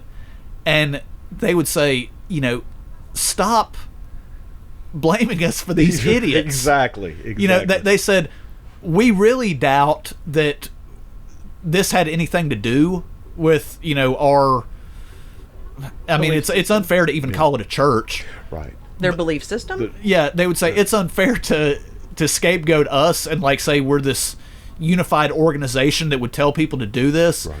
But even if it were true, stop blaming us for these idiots. Yeah, exactly. Once again, the scapegoat routine. Well, that made me think about one of the other things that in this dissertation I skimmed through was anytime you see a reference to the Church of Satan or Satanism, it is misdirection from the CIA. They will throw Satanism at it because that will get you looking to the left so that you don't notice the man on the right. Which misdirection. Yeah. And yeah. I mean, there might be something there's to a point that. to that. Yeah. Absolutely. And one of the things that a lot of people don't remember, I guess, from that period, like I'd said, is with as much as the Church of Satan was scapegoated for a lot of these things in the 1980s, the Process Church probably occupied an even darker part than that. Right. Because with all of these serial killers, there would come out accusations that these people are linked to the Process Church of the Final Judgment, and the average person didn't know what that was. Right. Or have any clue. They just knew it sounded like a really spooky name. But that's what's so crazy about that, is that with all of these serial killers, they would find literature from the Process Church in their house. Really? Yeah. There's always that connection there. Once again, fascinating. Yeah, I want to do a little research on that because that piques something. Yeah, I mean, it even shows up in Charles Manson Superstar, going back to the documentary we were talking about, because they bring up how Manson had written an essay or contributed some writings to the Process's magazine back during the late 1960s.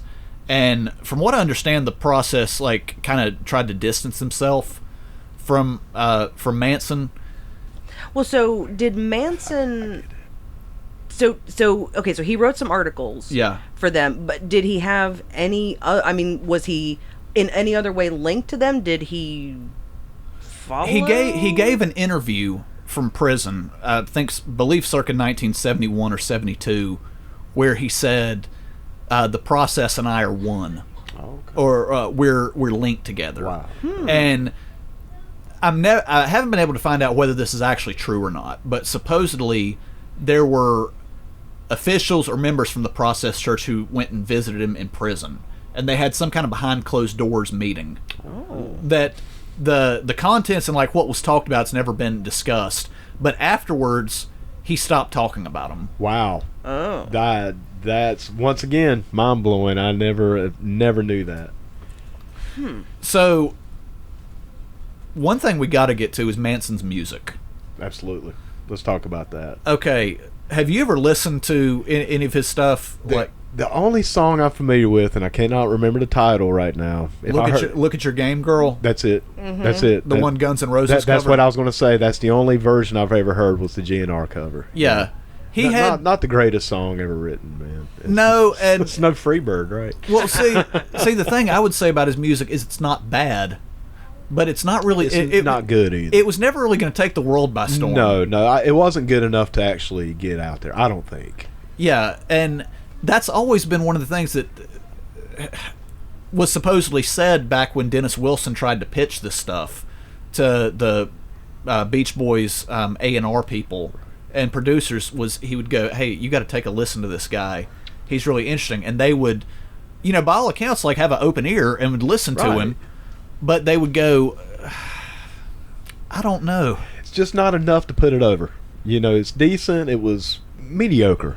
His music was mediocre. And mediocre probably wasn't going to get you a record deal, even back in that day. That's what I mean. Is it's not bad. Right. It's really not bad music, but it's really not good either. It's not good. It's like I said, it's just nothing that would sell on its own. I mean, even during that time period where, we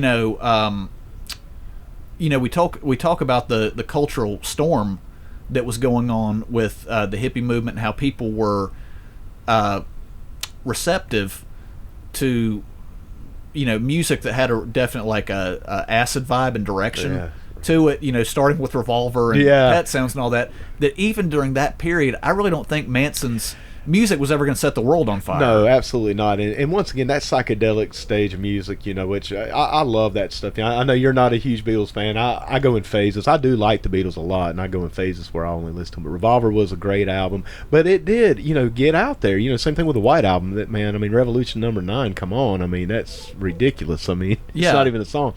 So I guess my point is, even with things getting kind of out there on the ledge as it was during the psychedelic period, where a lot of bands were getting signed, a lot of bands were being, given an opportunity.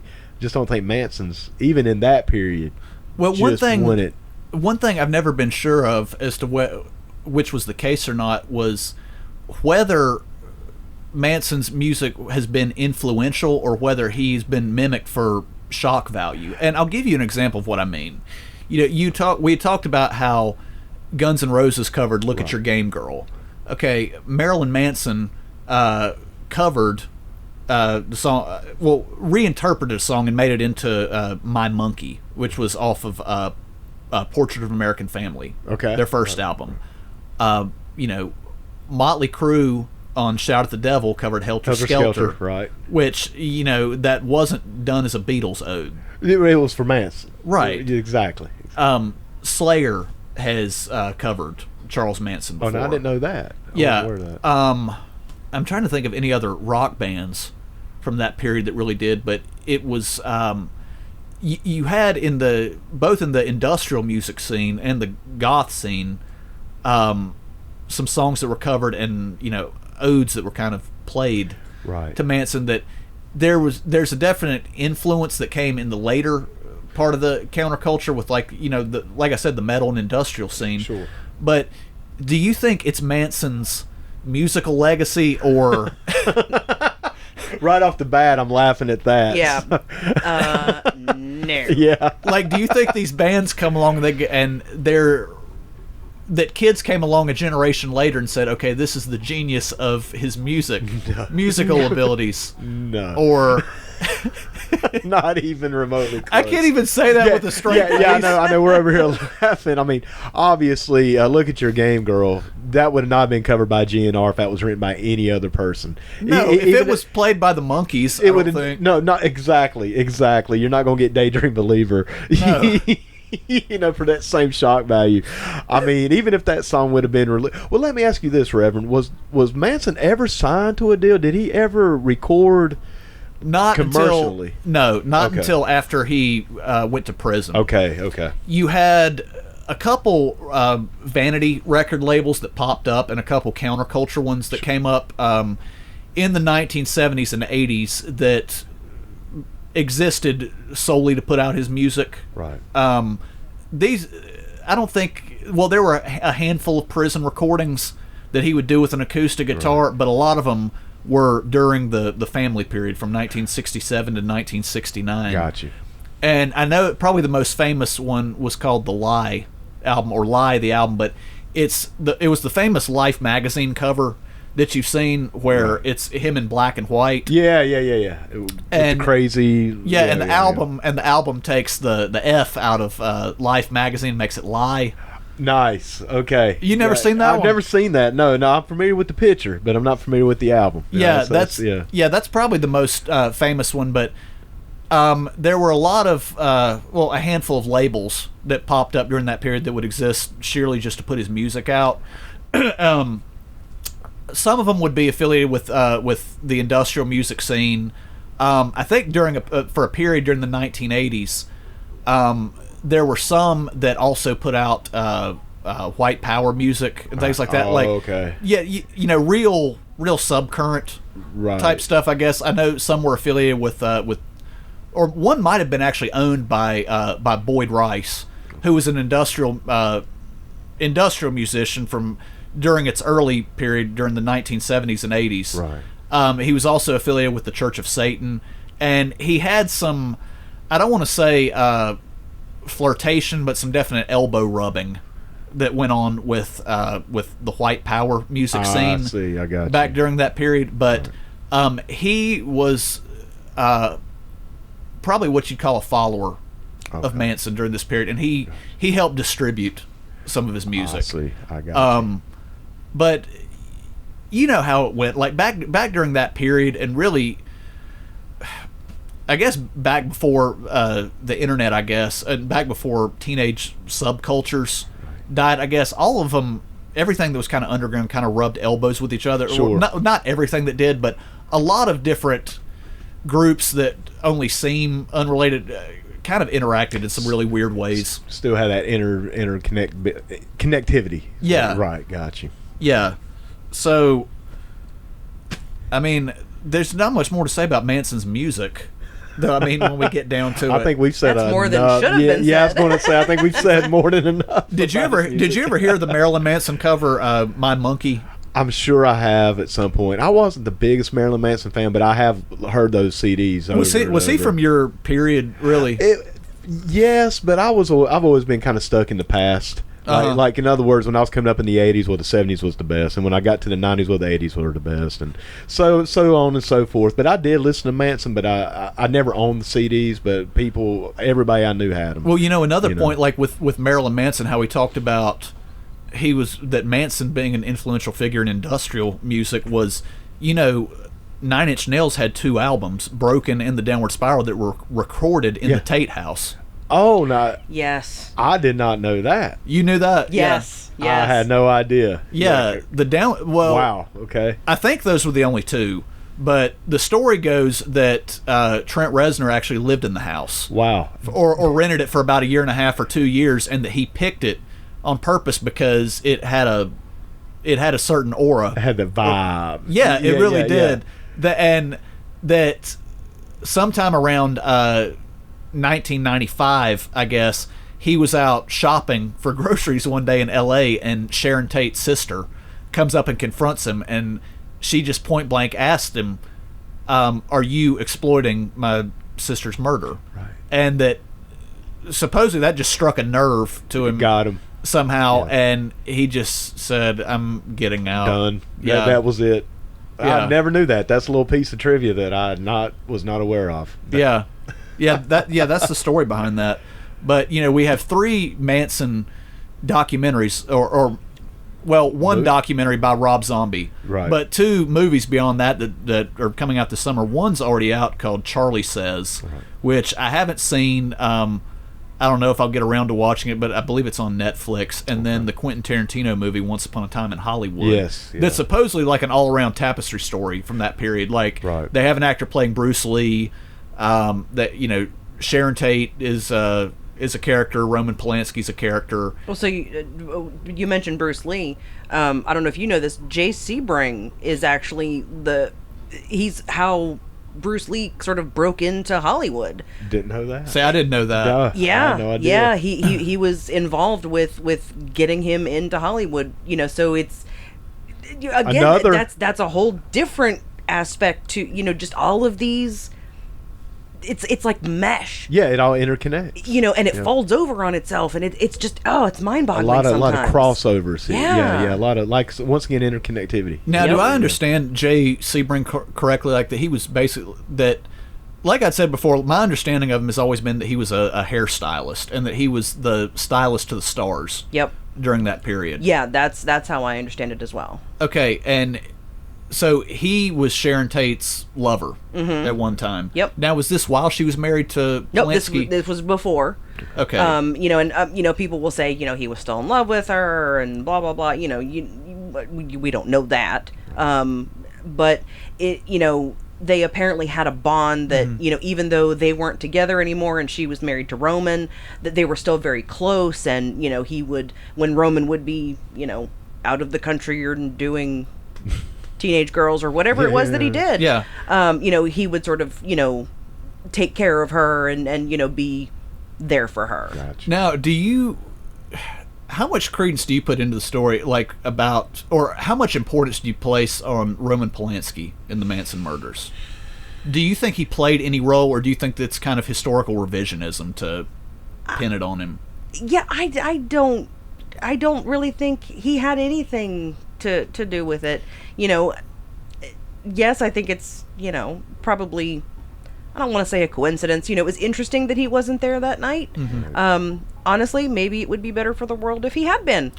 Who knows? There would probably be some young girls that aren't damaged. Yeah. A thing I keep thinking about is how there's been allegations that have come out over the years that, like I talked about a little bit in the first hour, how a lot of these girls who, starting in San Francisco and then later L.A., who gravitated around Manson, that, became, I guess, known as what the media called the Manson girls. That, these were kids who, a lot of them came from really good families who ended up becoming teen runaways, hippies and prostitutes in California during that period. And there's always been the accusation at some point that these girls had a pre-existing relationship with Polanski. Oh. That when you have teen prostitutes, you have Polanski, who's been accused of rape of underage girls a number of times, it gets the imagination going. Mm-hmm. Can't help but put A and B, 1 and 2 together right there. I mean, it wouldn't surprise me. Exactly. At any length, it wouldn't surprise me if he had encounters with one or more of them. Right. Yeah. I don't necessarily know that translates into him necessarily having any involvement.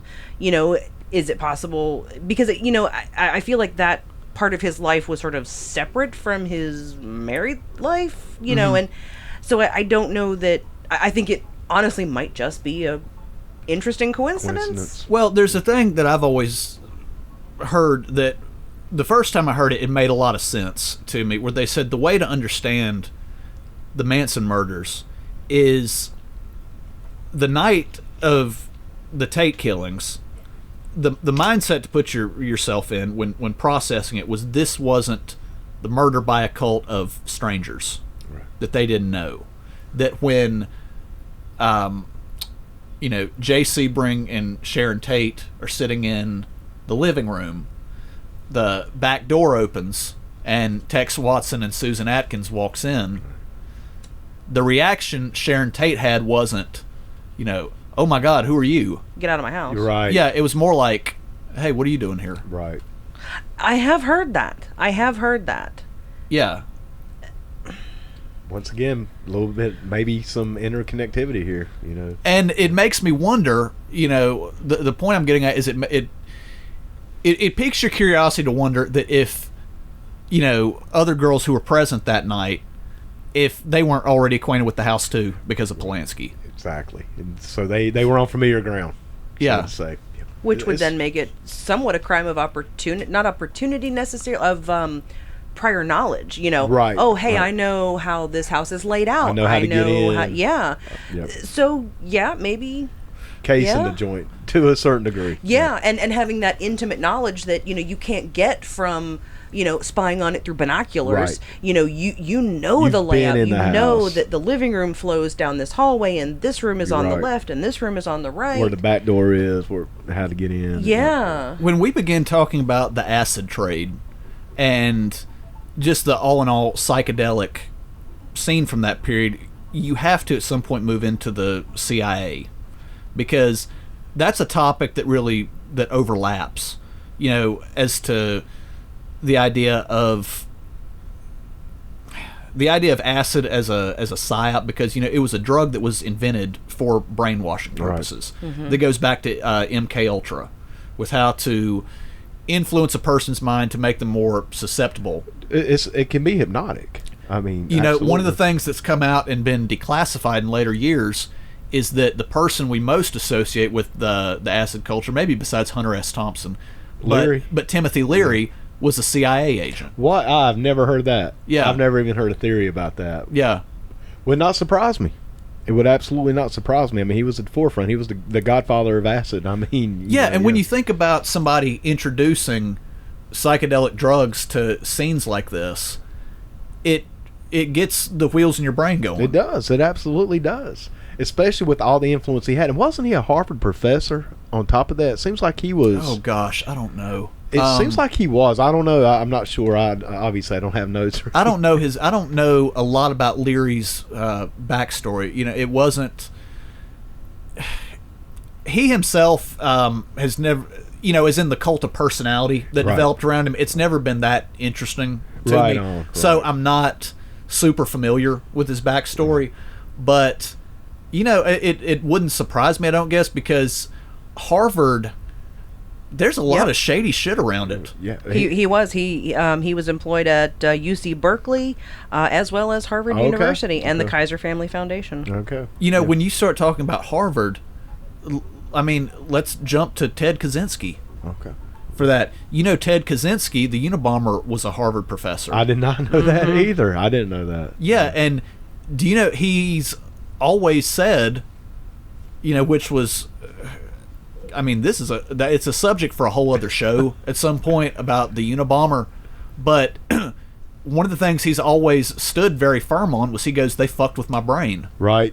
Right. That there were experiments that were going on in different departments they had going on during the 1960s that were attempts at brainwashing. Yeah.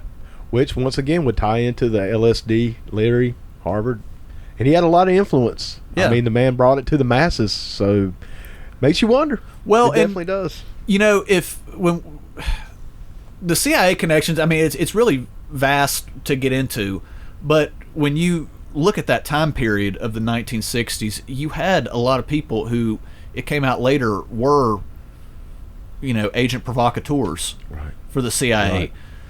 Like, for example, when you have movements or counterculture subcurrents, I guess, that I don't even know if I believe it's necessarily a left wing or right wing thing, so much as when anything comes along that threatens the establishment from any Right. direction, you start seeing people move into it to undermine it Right. Absolutely. in one way or the other. Like, I don't think. See, one thing where I differ with a lot of people is, I don't really believe that the government is necessarily inherently left wing or right wing. Right. I think it's whatever's convenient for it at the At time. the time, yeah, the wings belong to the same bird. Yeah. Do you think that's an accurate statement? Oh, absolutely. Yeah. In fact, I'm kind of to the point now where I believe the whole left versus right is just political theater. I believe that itself. too. Yeah, I really do at this point. Yeah. Obviously, I do believe you have more conservative, more liberal, but I think at the end of the day, it's establishment. Yeah, you know. It's that statement that the left wing and right wing belong to the same plane or the yeah, same yeah, bird. yeah, exactly. I mean, like I said, at this point, with you know, I know we talked at the beginning of the show about just kind of tuning out and unplugging from media in general, and that's why. I mean, it's the left versus the right, and I think it's like pro wrestling. I know we've talked about that before, Reverend. I think today's kayfabe is now politics, is what I believe, and yeah, people just get so into it, but you always have your establishment. That's why it really things. If you go back and I know this isn't part of the day's subject, but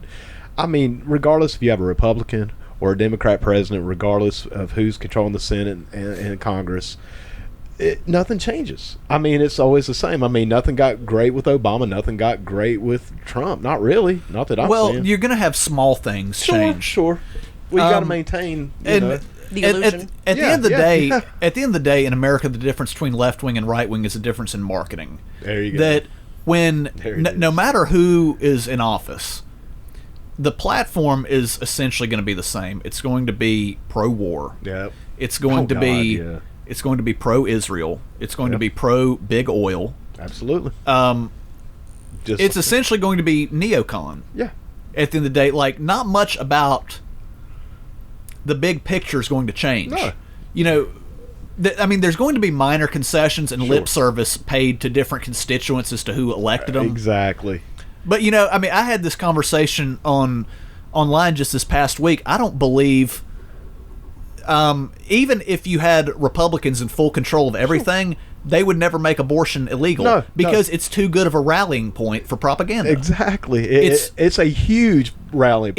It's an Yeah. industry at this point for riling Exactly. up voters. Exactly. I mean, the same thing with the Second Amendment. I mean, you're not going to ban guns, but once again, it's a rallying point for your conservatives. Exactly. You know, yeah. And nothing has changed. I mean, once again, under Obama, can anybody tell me really the biggest differences between Bush and Obama? I mean, really, in the grand scheme? You want to know something interesting, and I wish I could remember the exact quote, but there was somebody had asked George Bush as he was as he was getting ready to leave office, about Obama coming in, and his response was really interesting. It was basically to the effect of, he will do exactly what he's allowed to do. Yeah. Yeah. Yeah. That even had he been in power now and I was coming into power, basically the same. there's no difference. There's none. He's going to do exactly the same things that I did. Exactly.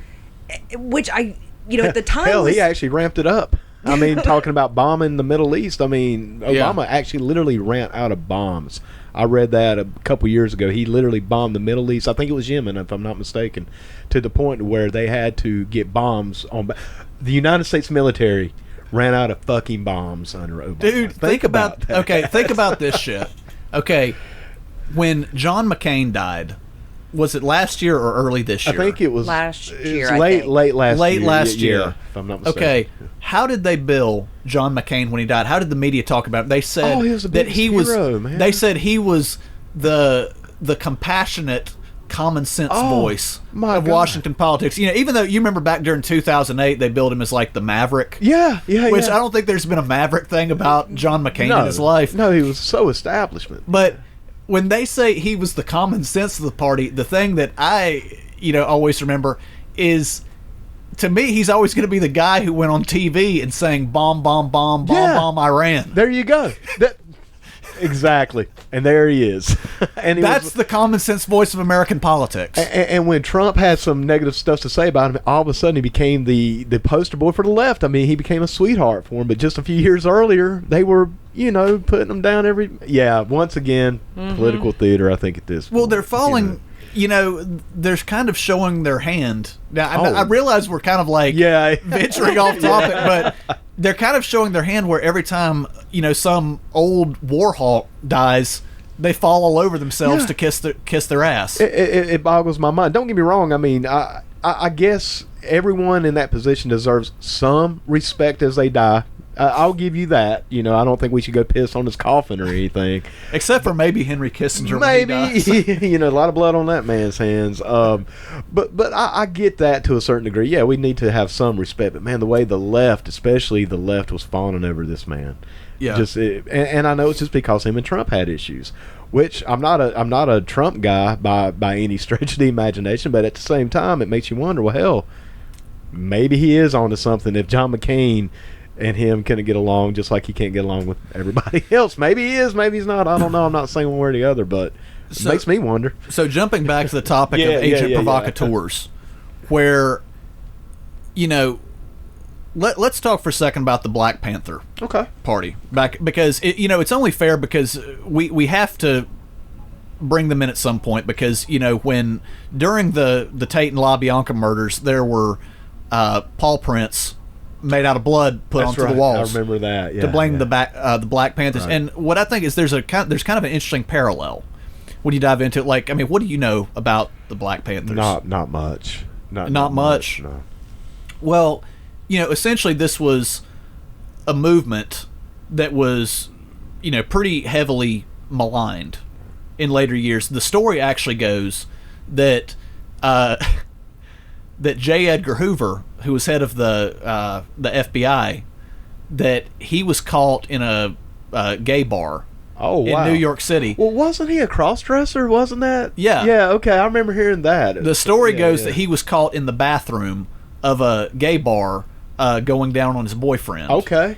And I don't know whether it was caught on camera or whether it was just witnessed by a lot of people, but I'm imagining it was probably caught on camera. Right. Well, anyway, this gay bar was mob-owned. Okay. And Hoover, the story goes, was about to declare the Mafia public enemy number one, but he ended up going to the Black Panthers Okay. and saying they're public enemy number one. And you think this has to do with a little blackmail going on, with some Of extortion? course. Obviously. Of course Right, it does. right, I mean, right. that's how shit has always worked. That's true. Yeah. Yeah, I mean, once again, follow the money, follow the blackmail. I mean, Yeah, but essentially the Black Panther movement was, I mean, it coincided with a lot of things. It coincided with the Nation of Islam, with the overall civil rights movement, I guess, but it was an attempt by the black community to police themselves. Because they said, we can't trust the police to come in our neighborhoods and not kill people. Yeah, right. So we're going to arm ourselves because it's our constitutional right. We're going to arm ourselves to the teeth, and we're going to, teach and advance the youth In our own communities, or their own communities, I should say. Right. in their own communities, and we're going to bring ourselves up and police ourselves. And that began scaring the shit out of the establishment. Right. Because So- they can't control that. So you had people who would come in who would subvert the movement. Right. Cocaine, heroin, Right. crack, crack down the line. And I was going to say that's a little bit later on, but still, the cocaine, heroin, Yeah, cocaine and heroin got introduced in the community, and you started having a lot of violence get blamed on them. Right. Like a lot of police murders primarily, but a lot of murders of civilians. Right. Basically. And the people who began showing their face on TV and giving interviews, who were community leaders for the Black Panthers, frequently came off like the most radical of the bunch. Right. And what it came out in later years through declassification was that these people were CIA assets, Right. which is how agent provocateurs always go. That's exactly. I mean, that's the definition. And so when you start looking at the link with the Black Panthers, and then with all these movements during the 1960s, like the anti-war movement was dealt with the same way. Right. The hippie movement period was dealt with the same way, and I think Timothy Leary was probably a big part of that. Yeah, involved. What's your thoughts on that? I think we can blame everything on the CIA. If they introduced I mean, acid and LSD to the world, then they Well, created God bless 'em for that. Manson, and therefore they should all go to jail for bringing about the death of the Tate group and the LaBiancas. Do you think they're to blame? Do you think this was? I mean, I'm asking almost a rhetorical question because I believe it, but do you think that Leary introducing acid and psychedelics into the anti-war movement and the counterculture during this period, that this was a conscious attempt by the establishment to undermine it? I mean, that's I mean, in a way, sort of, where my thought was heading, with let's blame everything on the CIA, because it's not outside the realm of possibility that they would introduce something that they could then crack down on, so And that arrest they you. could then get rid of the they're sort of providing the means to the end they want. Yeah, Right. and discrediting as you go. I mean, you discredit, discrediting, like you said, it's a big part of it, because so much of the battlefield for the mind of North America, I guess, is fought in the media. Right. Oh, absolutely. Yeah. And that the attempt, I guess, has always been to, well, not always, but during this period, was to make the average nightly news viewer at home associate heroin or cocaine with the black civil rights movement, right, and to associate marijuana and psychedelics with the anti-war movement. So just a bunch of drugged out hippies, or yeah, exactly. Just to, once again, to discredit it. And I mean, what happens when they do that? It loses.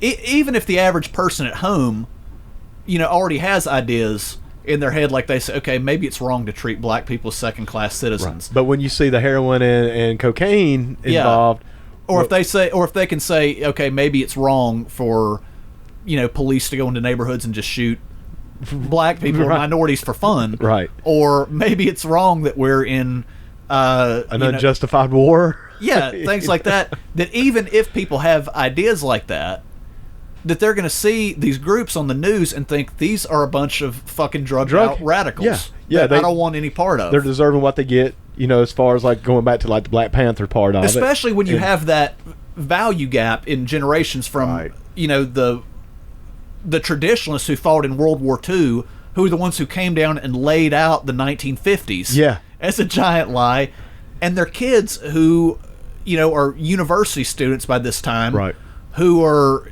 embroiled in a hotbed of counterculture. Yeah, it's just social unrest, just from the racial side, like you were saying, to the war. You know, I mean, you got all this death and destruction and injustice going on. Yeah, I mean, the establishment can't have that, because once that goes on and the people start rising up, then the establishment loses their control. So you have to discredit them and you have to bring them back down. A lot better way than by using drugs. So what do you think about Manson's lasting legacy? I think, let me start out with this one. I think it's disturbing, honestly. I know people that are straight up downright fans of Manson.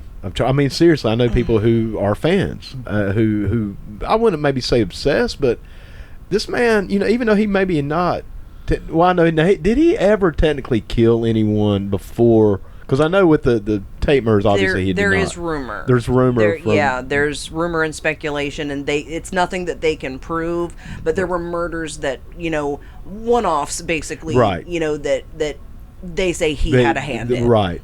I mean, or that he did. That he at least was associated with to some degree, just like with these. There was rumors, I believe, that he was associated with the Gary Hinman murder. Yeah, that's the one I'm... And there's also been accusations that he shot a Black Panther named Lotsa Papa, I believe his name. I remember that. Yeah. Over a drug debt. Yeah, I remember hearing about that. Or I believe it might have been over Bobby Beausoleil's drug debt. I do remember hearing about that. Wasn't there also like a straight Satan's murder that he was implicated in? I think, was that the one where the guy ate the acid-laced hamburger? I'm thinking so. I'm not familiar with that one. There was a guy who died who I believe was part of the straight Satans or the Hells Angels who had died under odd circumstances, that his autopsy said it was from eating a hamburger that was laced with acid. Oh, okay. I didn't think you could die from eating I'm talking like acid. Loaded with acid. Brother, we tried it in the 90s, and it just, I'm joking, obviously.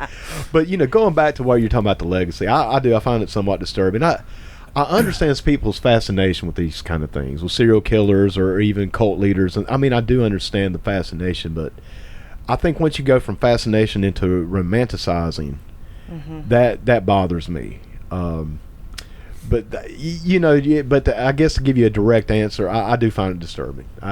I understand it. I get the people's psyche, why we do, and I understand why people generally, because it's unknown. It's a curiosity to us, right? But I do find it somewhat disturbing. In other words, I wish that we could have that same kind of maybe obsession, maybe is the word I'm looking for, or at least that kind of interest in like scientists. The people who done good for this world, maybe like the people who put, the first space shuttle together. I'm just kind of trying to talk. I mean, in other words, this would be a good sound effect, like for this, if Revenge of the Nerds, of Ogre going, nerd. Yeah, seriously. But I really do. I wish we could give more emphasis to people who've done well and done good. People who maybe help cure diseases. People that helps. I mean, hey man, let's give a shout out to the guy who invented air conditioning. You know what I'm saying? Let's talk about that guy. Willis Carrier. Thank you. I didn't even know his name. You see, and maybe not so much about Manson, but it is intriguing. I mean, it's interesting to me. It makes you wonder how somebody. I think he was such an enigma that people want to know, how can you get so many people to follow you to do these kind of things, and on the flip side, how does one become so manipulated that they would? Well, he's become these things out? He's progressively become the American Satan. Yeah, absolutely. I mean, he's like the nightmare machine that parents warn you against. Yeah. He's like the poster boy of the evil that you got to look if out. you do for. drugs, that's your life. That's you. Yeah. I mean, he's the hobo from in all the art he's portrayed as. He's the hobo, in the shadows with the shaggy hair and the swastika on his head. And the crazy look. Yeah. Well, Carol, what do you think of the legacy? What's your take on it? I'm basically sort of in the same camp as you. I find it absolutely fascinating, mostly for the manipulation. Right. How does somebody who is uneducated, not that he's not well read, but he's uneducated. He was 5'3", right. scrawny as hell. Not very talented musically. Not talented. Not really. Not good looking. I mean, he literally was just meh. So he gives all us guys hope, is basically what you're trying to say. Well, maybe that's why we look up to him. But how does How do this you do it? little guy? I mean, how are we still talking about him 50 years later? With movies coming out. Yeah. And he's a people ratings still- machine. Oh, Every that's what time I'm he saying. comes on TV, like, Oh, yeah. whether back in the day, whether it was to get interviewed by 60 Minutes, Diane Sawyer, Yes. like any of those people, 2020, all that. or yeah. even just his parole hearings. Yeah. Anytime he was on TV, ratings. he was a right. ratings Tuned in. machine. Absolutely. I mean, that's people's obsession and just Yep. overall interest in it. Yeah, I mean, people crazy. tuned in droves to watch it. Now, when we talk about his lasting legacy, do you think his ideas have carried on into the younger generation? All because when we talk about his influence, you can talk about his musical legacy, you can talk about his legacy as the freak show on TV, like doing the crazy Uncle Charlie act, as some people describe it. Right. But what about his ideas? What have they influenced? Because the opinion I've always had of Manson is, I can remember seeing his interviews on TV back when I was a kid or a teenager, and I've consistently always had the same opinion to today, that he's the best example of that I've ever seen of how someone can be both a genius and a schizophrenic at the same time. At the very same time. Because when you listen to his interviews, he's somebody who speaks in riddles. Right. But if you actually think about the things he says, a lot of times it makes a lot of sense. Right. Right. Some of it's downright profound. Right. But it's jumbled. Yeah, exactly. It's like you just said, the schizophrenic genius. Yeah. It's once again just an enigma.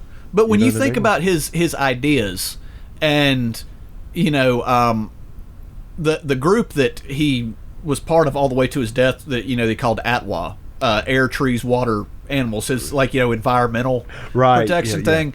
What do you think about the I hate to say the teachings of Manson, but the overall philosophy, I guess, he pushed? Do you think that the youth ever became more receptive to it, or do you think it's always destined to be like a counterculture thing? I think it's just counterculture. You think so? I think so. Yeah, I don't think it'll ever catch on. I just think that's human nature too. Do you think it's because of its association with Manson, or do you think that that his ideas were already so fringe that too fringe to begin with? Yeah, I really do. I just think it's not realistic for human nature. That's my take on it. What's your take? I hope his philosophy on Helter Skelter does never take root anywhere, anytime, please dear God. I think in a way, his whole water, trees, that sort of what I would term hippie shit. Yeah. I think we do see echoes of that now, with this whole environmental thing. So I don't know that anybody would ever admit, well, I remember hearing about that from Charles Manson, and that stuck in my head. They would nobody will ever admit that. Well, some people might, but not normal people. not across the board. Yeah. So I do think there might be a link to that, but I think for the most part he's just too incoherent for a lot of people to really make sense of his idea on Helter Skelter. Did you ever read when you were doing the research? Did you read much about how he defined Helter Skelter? It was a race war, wasn't it? Well, that's been the accusation. One of the things that I read that he talked about a lot in his interviews that he gave was this might go back to being schizophrenic and like him linking it with the Beatles, I guess. But Manson, in his philosophy, he was always really fascinated with how prison was the dark side of life in America that the public ignored. Like he said that criminals and people in the streets die so that Hollywood can portray them. Like, for example, like one thing he said that I thought was really interesting is he goes, the real Elvis Presley was some guy in some prison who died in solitary, or the real Bogart or Cagney was some guy who got shanked on the basketball court, and then Hollywood plays a version of that. But the real street and the prison life is the side of American life that the public ignores and pushes away, except to live vicariously through Hollywood. Through the Hollywood, yeah. And he goes that when you have a society, I guess, where either a civil war or something breaks out that yanks the fabric out from life, the social contract, I guess you can call it, that politics and interpersonal relations take the form that they do in the joint, where people will team up by either race or religion. Right. That they become the new shirts versus skins and like teams uniforms, I guess. And sometimes if the shit hasn't fully hit the fan in some places, they'll link up by class.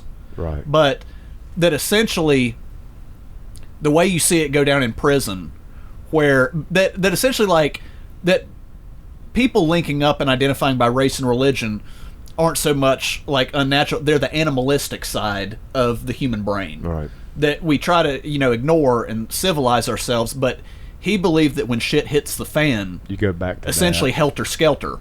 That's what people go back to. Yeah, tribalism. Yeah. I can see that, man. Yeah, I mean that makes sense, especially in prison. If you watch any documentaries, and I actually follow this. Well, I don't follow him, but I watch some of this guy's YouTube videos who was out of prison. He'll tell you that what you just said. I've heard that guy who's been in prison most of his life tell you that. He was like, "Yeah, if you think racism isn't in prison, then brother, you're living in a dream, because that's all it is." Yeah, and I mean that was what he went down to. Basically, what you were saying. Yeah, there was an interview that I had. It's an old one, but I'd seen this years ago where this guy had gone to visit Manson in prison, and he's describing their meeting and interaction with each other, and he says, when I first sat down at the table with him, we're behind closed doors, but there's guards standing right there at the window, walking back and forth with a gun, watching each other. And Manson looks at me, he goes, "So before we get started," I think this was a guy, he wasn't there from the immediate interview, I think he was writing a book, but he goes, "Before we even get started, let's get one thing perfectly straight." He goes, "I'm sitting right here, you're sitting over there, but there's only one of us at this table. One heart, one mind, one soul." Nice. And he goes, "Jesus, I've been here less than a minute," and he's already got me under his spell, getting into your head right off the bat. And he said, and he goes, "I look behind you, and I can see a hallway that stretches all the way to eternity. And he goes, you see this mark on my forehead, pointing to the swastika. Yeah. And he goes, the reason I wear this is because my father's generation supposedly died for my rights fighting the Nazis, and I've been deprived of it in my trial. So I wear this as a reminder to all of you. And he goes, I'm looking down the hallway that stretches to infinity, and I see a line of millions of German soldiers all hung, and it stretches till the end of time. Jesus, And he goes, reflecting back on that meeting, I still don't know whether that was one of the most poetically genius things I've ever heard, or whether that was the Ramblings. most schizophrenic babble I've ever heard. But when I looked at him and he was saying that, I thought to myself, this is the same trait that I'm sure people in past times saw in what we call religious prophets. Absolutely. I'll get absolutely guarantee, because the man had charisma. Yeah. There's no denying that. When you have somebody who's, like you said, that charismatic, who has a way with words, who speaks in riddles, like that, and is both, that walks that razor line of being, somebody who's, obviously not right. I mean, not normal. Obviously not normal, but also a kind of a genius too. That somebody who's that deep of a thinker, right? I guess that when you combine all those things together, that had to have been what captivated people. Exactly. You always hear that. You always hear that statement that they say that if you had a Jesus or a Buddha in present day time, they would be, we would lock them up. Yeah. I mean, we would think they were crazy. Absolutely. Yeah. That there's people that are, there's just something about that quality that captivates people. Yeah. Because it's just not normal. I mean, and people do seem to be attracted to things that are odd or something that doesn't fall in line with what we know. But so do you think Manson, when the only way, I guess, to say this, when bringing this all together, is, do you think Manson remained locked up for what he represented and for what he embodied more than what he necessarily did in the Tate LaBianca murders? Like, for example, we know he wasn't present at the killings, or if he was present, because that's arguable about the second night on the LaBianca murders, but he didn't put the knife in anybody. Right. That you have the conspiracy going on, that he masterminded it, but that's that's a long time to lock up somebody for. Right. What do you think of the accusation that's been slung numerous times back and forth, that Manson is locked up more for the danger that he represents, in that the same qualities I was just talking about, where he embodies that archetype, I guess, of the modern day religious prophet figure, that's something that, whether you call it the establishment, whether you call it society at large, would rather shy away from and keep locked up. I mean, I probably can't disagree with that, because I do think, it's going to sound awful, I do think people like him, like, they don't need to have the means to put their crazy out there so far-flung.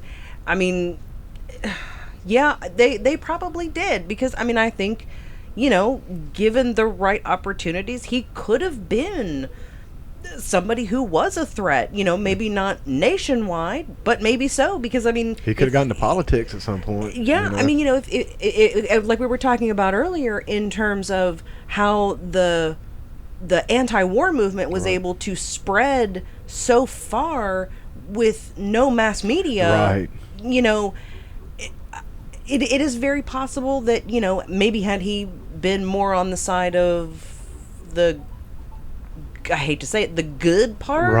Right. You know, like maybe had he not sort of touched into the weirdness. You're right. Like the Helter Skelter. Yeah, and these and all of these weird ideas. You know, so I probably can't disagree with the fact that they gave him life in prison so that he didn't have that influence or not quite as wide of an influence. I mean, I think he still did have some. Oh, absolutely. You know, maybe not direct influence, but you know, people like we still know who he is. Talking about him today. You know, so I feel like, you know, he still had that longevity, but he wasn't able to have that reach. You know, a last point I'd like kind of to sort of wrap it up on is there was a quote by Christopher Hitchens where when he was discussing religion, I believe this was in the book he wrote called "God Is Not Great." You know, Hitchens was the atheist philosopher who died several years back. Right. He had this quote that he had made where he said there are a lot of times where religion is simply an artifact that at some point in time a fraud took place. Right. You know, a lot of modern religions are kind of examples. Like, I mean, I don't want to sling too much mud at different, because I mean, a lot of them, like, they're not that much weirder than any of the others. But Sure. you know, when we talk about Scientology, I think Scientology was the one he was referring to. But he goes, you know, there's a lot of religions, like I said, that they simply, the only reason they exist today is because they're almost an artifact that at some point in time there was a successful fraud that happened. Right. But there are others who I think that Manson kind of overlaps with, where there are people who embody this shamanistic quality. And I've had the thought before when watching his interviews, if that's not a lot of what makes people so uncomfortable about Manson, Right. and why he's such, still to this day, a figure of the imagination. Because when you look at a lot of other serial killers and the public's lasting interest in them, you know, people like Bundy, I guess, are still, you know, kind of interesting to true crime fanatics.